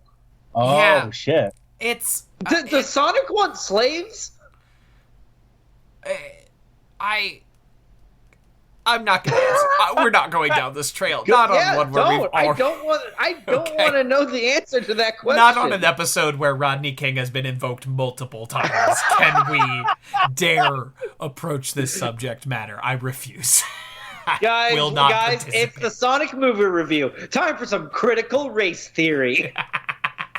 Like just that 8-hour-long O.J. Simpson documentary and that ESPN made in the Sonic the Hedgehog movie, just both helicopter POVs of where race was in America at the time. Oh, yeah. So they go off to the Transamerica building after Sonic drives, and they put Sonic in a duffel bag, and there's this long sequence. Yes. So, eternal. This is what we were talking about earlier. Sonic's rings are on top of the building. Sonic's like, all right, I'll go get the rings. He runs off screen, and he runs back, like, in a frame later, like a second later. Comedy Brain says, he's like, all right, got the rings, now what do we do? But what happens, Sonic arrives, and he's like, the building's locked. And we've seen Sonic run vertically up a building twice at this point.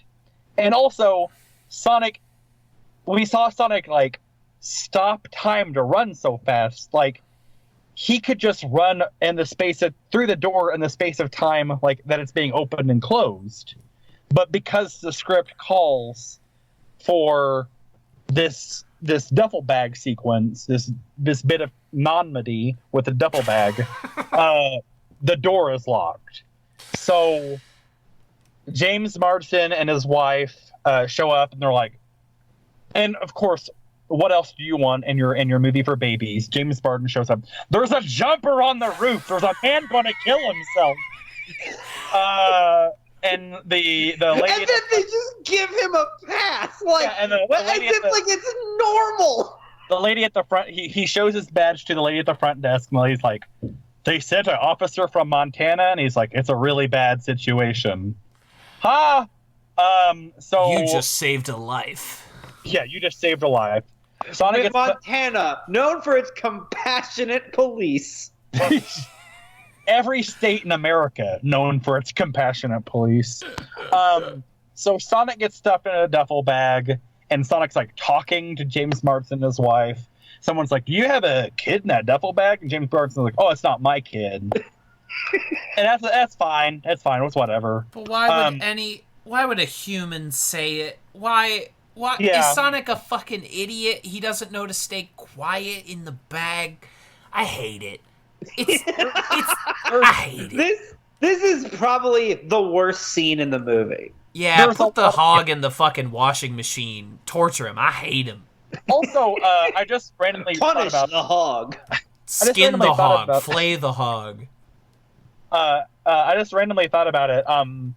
When Sonic lives in a cave in Green Hills, and he's showing off all his stuff, and one of those things he goes, "Funny hat," and it's the exact same foam hat that Norm Macdonald wears as Burt Reynolds in the Celebrity Jeopardy sketch in this movie for children. It's a funny hat. That's one for all you Celebrity Jeopardy nuts out there. Being a big fan of Norm Macdonald, I was excited to see Norm Macdonald's funny hat, and plus I was just excited to be thinking about anything other than the movie I was watching. So Tom, Maddie, and Satan's right hand Sonic, the Devil's Hog himself, they get up to the roof, they find the rings, and Eggman surrounds them. He's got it, all the robots surround it, and of course at this point Jim Carrey has unlocked the secret of the Sonic and is powering his vehicle with the quill of the Devil's Hog himself. Which I think grants him super speed. Yes, that is how he can break out of Sonic's time break. We don't actually see it go fast like Sonic does. No, we see it break out of Sonic's time stop.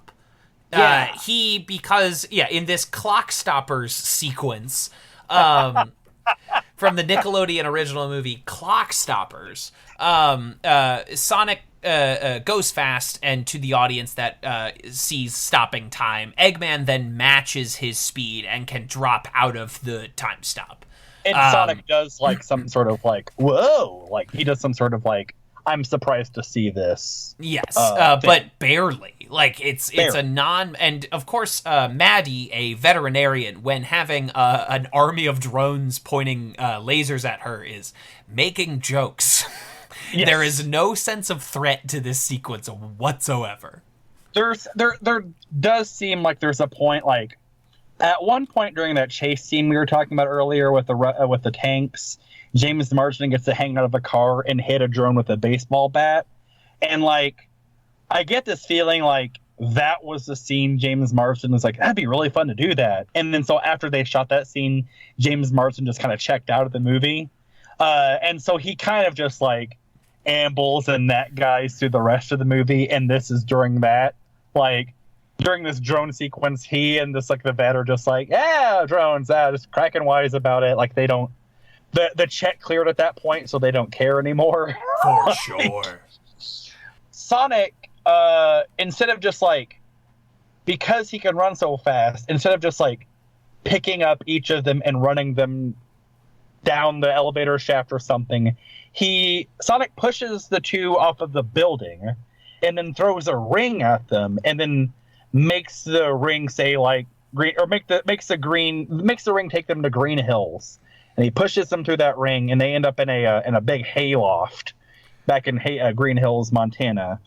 And then Sonic just gets chased around San Francisco by Dr. He does Robotnik. another slow-mo action sequence. Yes. And it's he plays drums with the little missiles, and it's to a very slow, uninteresting song that does not fit the tone of the moment.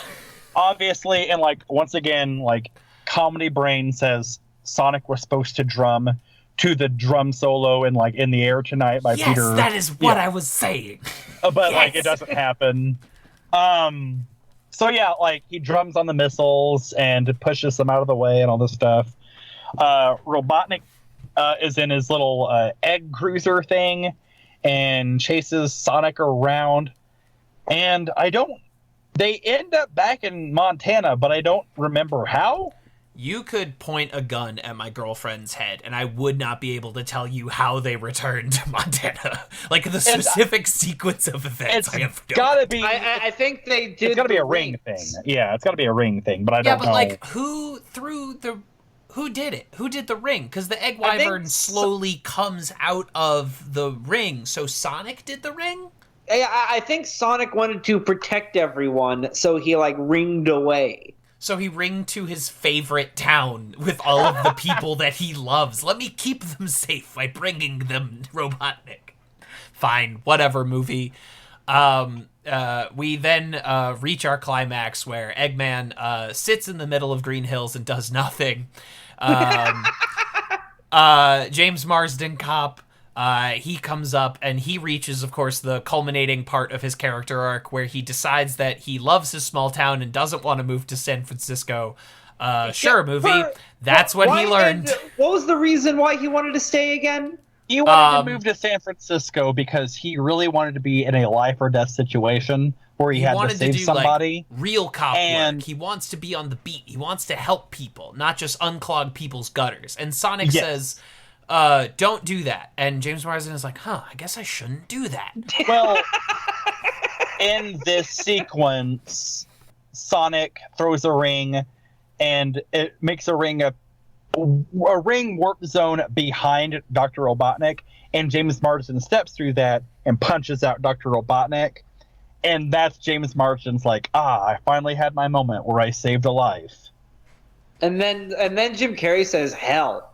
Yes, Jim Carrey says hell, and he gets mad because there's also a runner through this movie that we've not discussed where just like Dr. Robotnik keeps getting punched in the face by James Marsden, and it makes him mad. Oh, yeah, I guess I hadn't thought about that. Right, because he's like, only one person has ever punched me in the face, and I vaporized them or whatever. Is great. Yeah. Great movie. And then Sonic arises and he regains his true power. You think he's going to turn into Supersonic, but he doesn't. He does not turn into Supersonic. He just becomes the Flash. He just runs really fast. Great culmination of the character arc there. And he, of course, says that what he's learned this entire time is that he has to stop running. Yeah, sure. That's what he learned on this adventure. That is the character arc that was definitely throughout the entire movie and not just a random thing that they put at the end of the movie. In this movie where running has consistently saved him and his friends. Saved everybody's life. It is the only... He's constantly running from people that are trying to murder him. And the lesson we're supposed to learn is that he shouldn't do that. It's not as bad as the very first Pokemon movie where everyone learns, like, we should be proud of who we are. We shouldn't do clones and all this stuff. And as they're leaving... We should stop fighting, right? We should stop fighting. And as they're leaving, Mewtwo wipes their memory of the event. So they learned nothing. It's the only way they can return to the world of Pokemon and every episode isn't just them going like, remember when I turned to stone and everyone was fighting everyone and it was a bloody battle between all... It's the only way they could avoid that. Yeah, they don't realize that this is blood sport. Yeah, they didn't realize Ash doesn't peak at 10. You know, he doesn't live the rest of his life in horrible agony after his experience on Mewtwo's Island. It's, I want to... Apparently, the message and the tone of the Pokemon movie is completely different in the original Japanese version, but Nintendo doesn't want us to see that one. But anyway, yeah, 4Kids doesn't want you to see this Pokemon movie. You won't believe what this Pokemon grew up to look like. Pokemon number 7, left to be shocked. But I can't remember how it's another ring thing, but somehow, some way, like, Sonic throws a ring, or someone throws a ring. James Marsden throws the ring, and Sonic does the homing attack. That's right. And knocks Eggman to the mushroom planet that Sonic doesn't want to go to. Yes. And this happens in the credits, but I'll go ahead and bring it up now. Like, we see Robotnik in the mushroom land with a shaved head, so he finally like looks like Robotnik with always a shaved had. head and the big bushy mustache. The big bushy beard. And I remember hearing about like Jim Carrey had shaved his head for the role, and it's like, man, you shaved your head for one scene of this movie? Like, it's not even at least the Sonic fan film had Robotnik look like Robotnik the whole movie. Like, what you do is the very first interaction between Sonic and Robotnik, where Sonic gets the upper hand, have Robotnik get electrocuted and all his hair fall out and his mustache look crazy. Yes! Or, and hear me out here, we don't need an origin for why he looks the way he does. That's true, Maybe too. Yeah. he just looks that way. He just looks like a weirdo. Maybe we don't need an origin. Maybe he can just have a haircut. Yeah. That's sorry. That's true, too. No, that's it. And then the movie is virtually over. Everyone stays in Montana. And that's it. Sonic.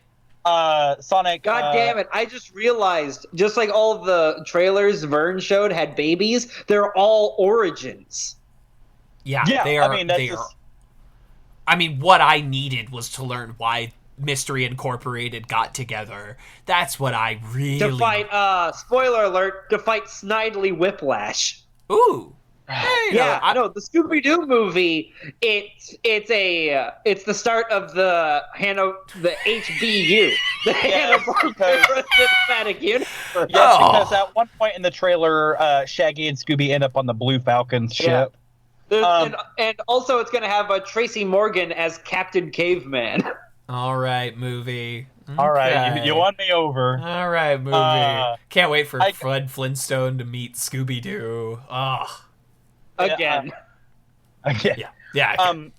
I gotta say, like, I hate saying it because it's such a good movie, but like, man, fuck the first Tobey Maguire Spider-Man movie for being so good. Because it's so good, everything's an origin story now. You know what I mean? Like, that started the whole deal. Because that first Tim Burton Batman, not an origin movie. He's already Batman.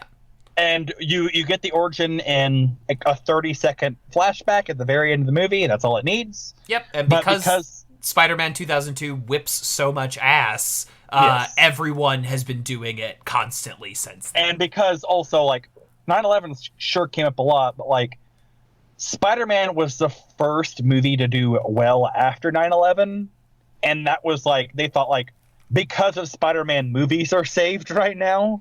We were all free to laugh again, you know? Yeah. And yes, because Saturday Night Live gave us the permission to laugh again. They gave us permission to laugh again. You know, the Raw after 2011, the WWE Monday Night Raw after 9/11, it gave us permission to laugh again. Yes.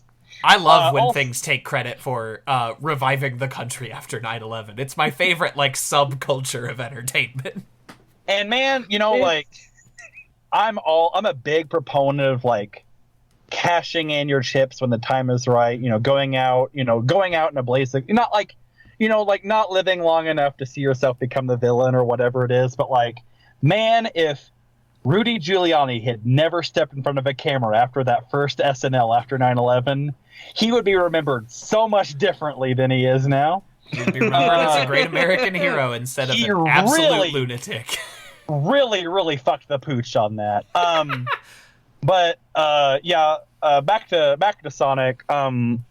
The Sonic ends up being adopted by James Marsden and his wife, and kind of becomes their... Yeah, and shoot it in this clearly multi-bedroom home. Yeah. They put him in the attic. The uninsulated, un-air-conditioned attic.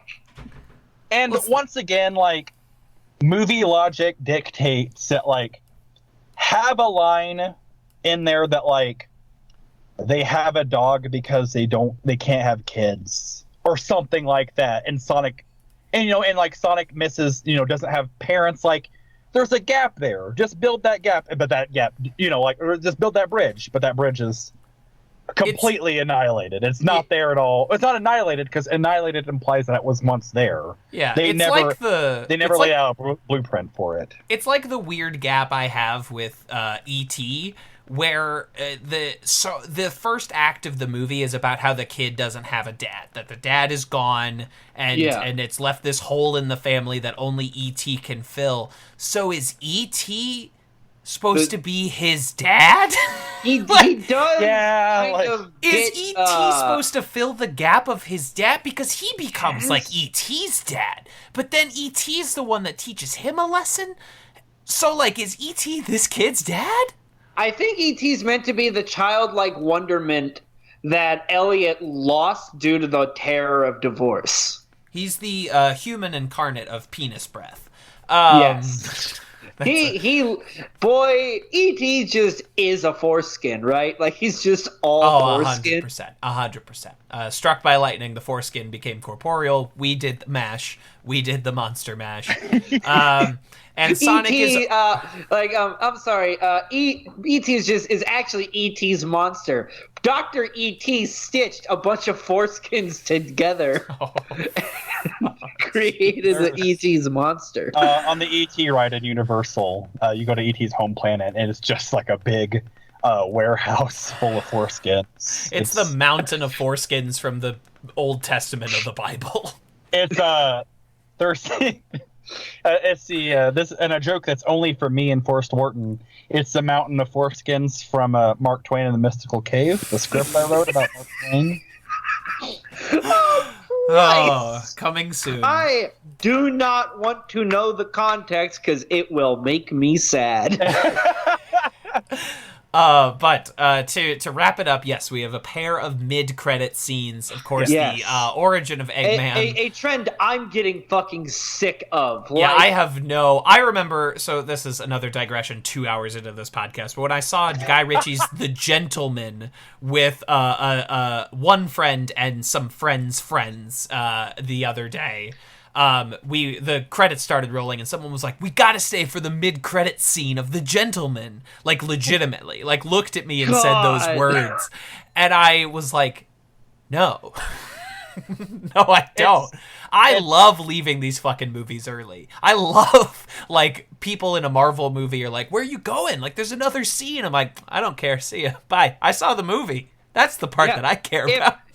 If they wanted us to include the movie, they'd put it before the credits. I agree. The credits, which is why we now have fake credits. Yeah, Jesus. But anyway, in the second post-credits thing, I was wrong. I had my money down wrong. Tails. Dang. Miles Tails Brower shows up, voiced by his voice actor from Sonic Boom. Rolls up, and you know what? Gotta say, looks a lot like Tails. That's a good-looking Tails. The spinning tails actually looked like normal. It didn't look bad. Yeah, it wasn't some super realistic version of Tails' bizarre spinning tails. As far as we know, he has one asshole. It's one of the few things this movie does do right and logical, in that in its setup for Sonic the Hedgehog 2, it introduces a character that was introduced in Sonic the Hedgehog 2.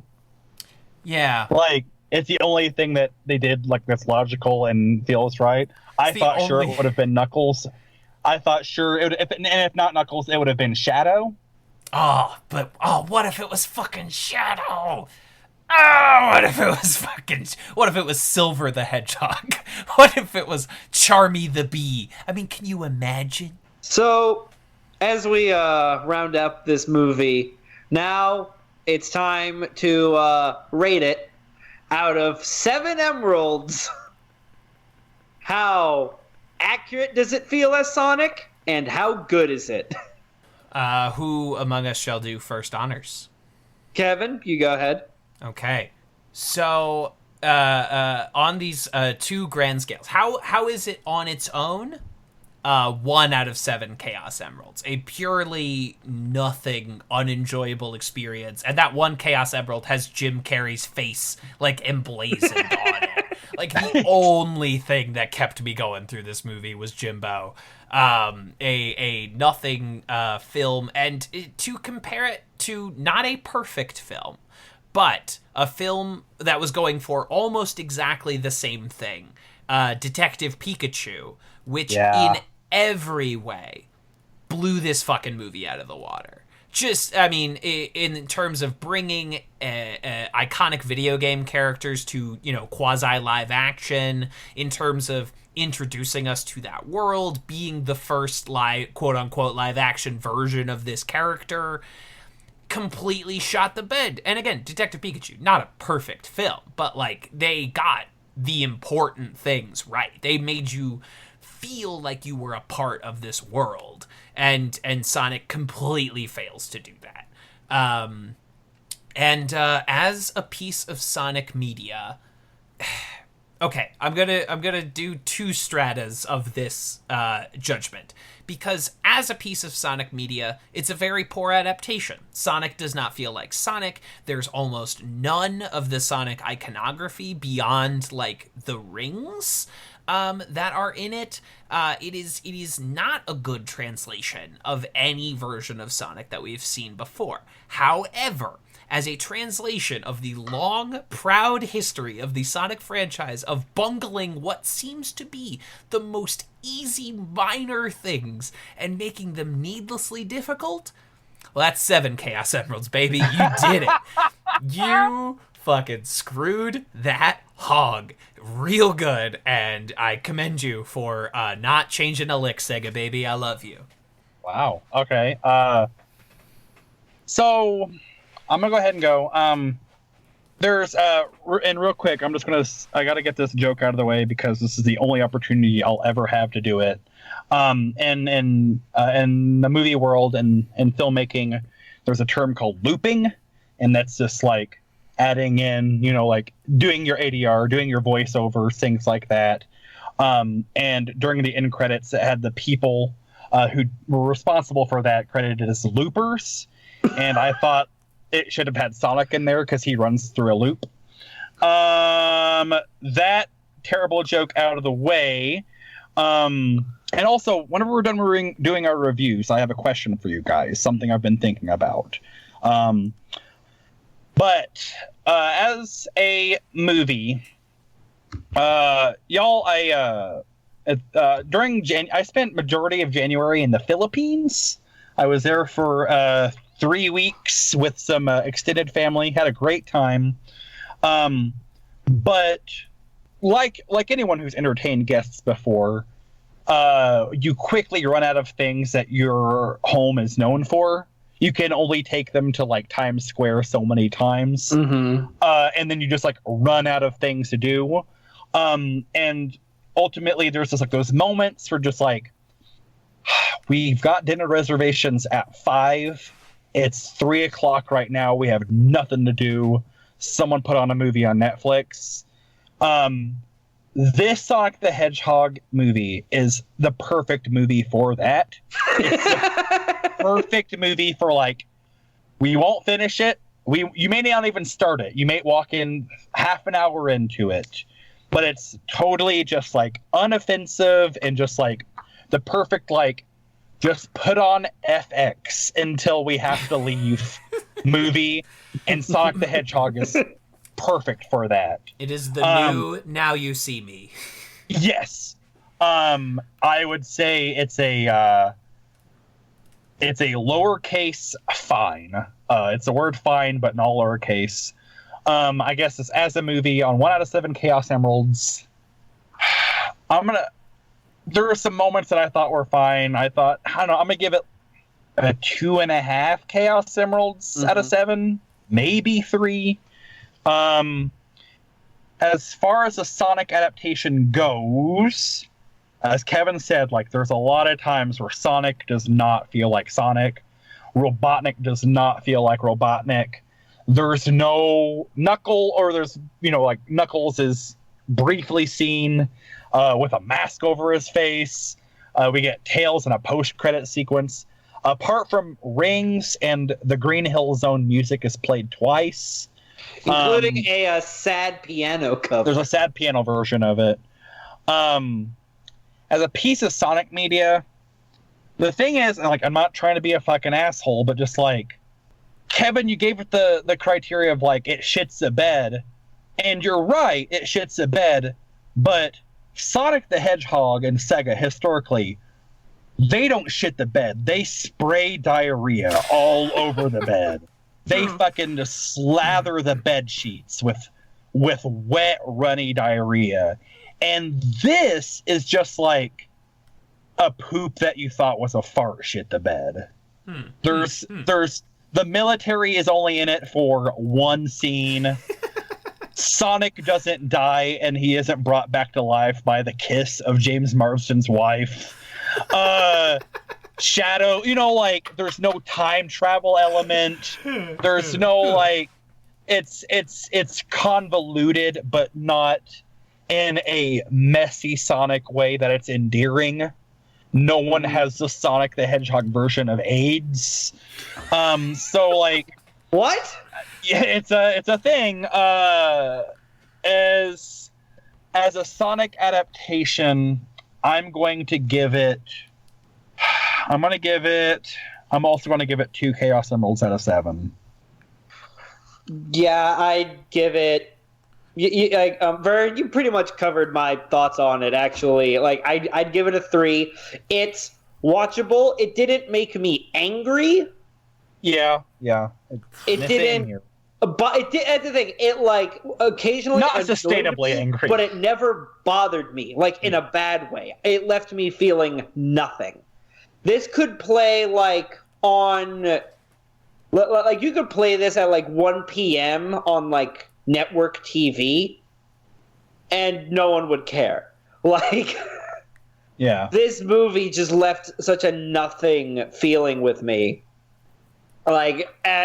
Especially after venting about it over the past 2 hours, I'm like, the movie's gone from my mind.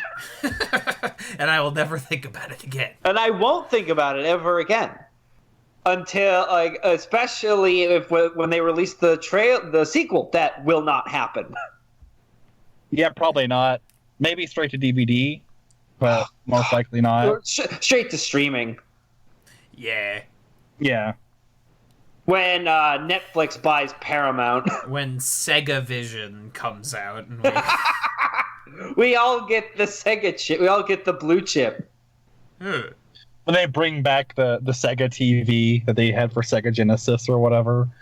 The only way to play Phantasy Star Online now or whatever. Please.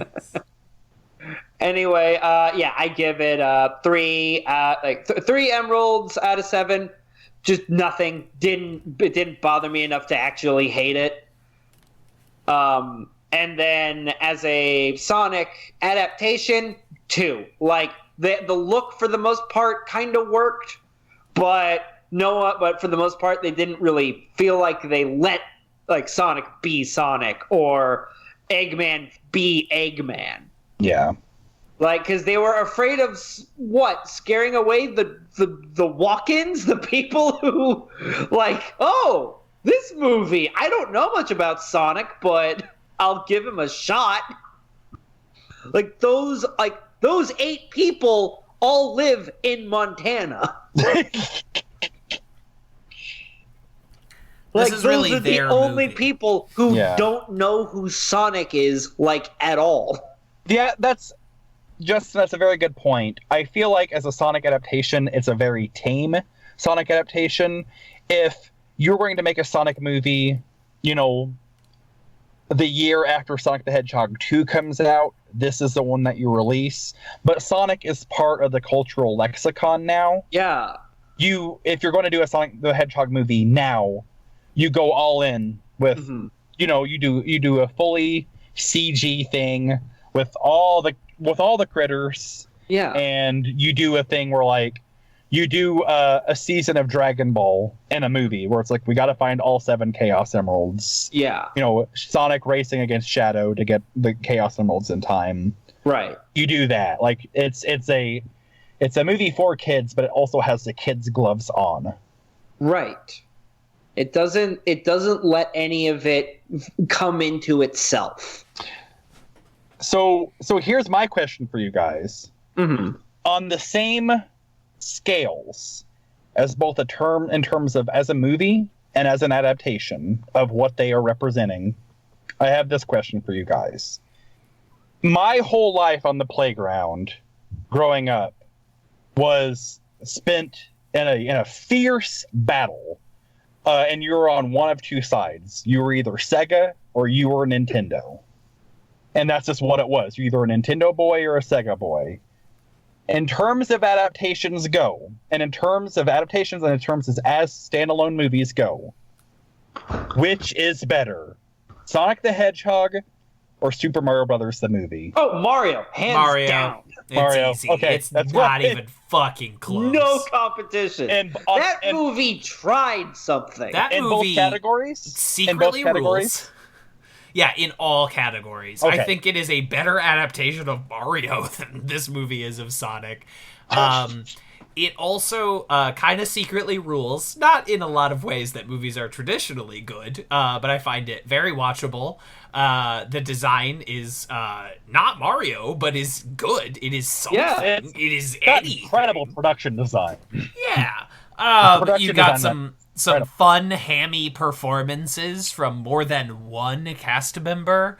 It is Mario all the way, baby. Also, the first thing King Koopa does when he arrives on Earth is eliminate the Twin Towers. Not to evoke 9/11 another time, but that is the funniest part of that entire movie. Anyway, well, do no, go well, on. it's like in the '70s King Kong movie, where the Twin Towers are the mark of man's hubris. Yeah, And then the teaser in the teaser trailer for the original Tobey Maguire Spider-Man movie shows a helicopter and a giant web that has been cast between the two Twin Towers. and it That was is a pulled, real thing. and it was beautiful. So I think we're done. I think we've more than exhausted this real wet turd of a movie that came out This review is longer than the actual movie. by a good clip, by a not insignificant amount of time. So good job, boys. We did it. We did it. You can follow Kevin and I on Just Another Night. You can catch Vern, Kevin, and I on Puffin Publishing Podcast. And Kevin and Vern, what do you guys got going on? There's the things you mentioned. You can also follow my writings, tvskevin.substack.com, patreon.com/tvskevin to support everything. And everyone stay subscribed to this, because though our time with Sonic is done for now, I have decided to cover all of the Fast and Furious movies, which I'm sure will be a joyous experience. I have never seen a dang lick of them, so this will be exciting. And Justin mentioned Puffin. While you're in that feed, check out Kevin and I's new podcast where we just shoot the shit and do bits and talk about our own emotional baggage. Once you're out of the first two episodes, it gets more fun. Not that the first two episodes aren't fun, but we talk about not skeletons in our closet and traumas that we've experienced. Cavern's a fun time. It comes out. There's 2 episodes a month, so check that out. I've got some things. They're not cooking yet, but I've got all the ingredients laid out for them. I'm gonna start working on those things. So if you're interested in me and what I do, follow me on Instagram. I'm at Varnio. You'll see whenever anything happens or whenever things start happening, you'll see it there. But yeah, I can't think of anything other than that. You can catch me on the last episode of Sonic the HEDGEPod, or one of the last ones. before we wrap things up, y'all, I just want to say thank you so much for having me. As I said earlier, I really enjoy HEDGEPod. Thank you. My friend Kevin, in either an act of friendship or an act of aggression, paid for tickets for me to see Sonic the Hedgehog. He sent me enough money for me and my wife to go see it. Oh, that's lovely. Oh, I'm and so glad. My wife and I both saw Sonic the Hedgehog. One of the good things to come out of this experience, apart from recording with my two friends, is I get to review movie theater. So I got to go to a new movie theater I've not been to yet and review that one for my Instagram. But yeah, I appreciate Kevin for making that happen, and I appreciate Kevin and Justin for making this happen. It's been a lot of fun. This has been more fun than the Sonic the Hedgehog movie, than watching it. It's been more fun than playing any of the Sonic Hedgehog games. And I won't get too into it, but I did play through Sonic 1, Sonic 2, Sonic Spinball, and Dr. Robotnik's Mean Bean Machine before going to see the Sonic movie, because those are the Sonic games available on the Sega Genesis Mini. But this was a fun time for me, so I appreciate you guys having me on. Always happy to have you on, Vern. A pleasure indeed. Folks, thanks for joining Kevin and I across this multi-zone trek. This Mobius strip of Sonic media. And stay tuned next week for a little bonus where we did a reading of some erotic Sonic fan fiction. Oh, hell yeah. So grab that ring, everybody. We'll see you, I don't know, maybe later this year, early next year, when we look at some more Sonic shit. Yeah, who knows? Who knows? Who knows? Bye-bye. All right. Bye-bye. Bye-bye.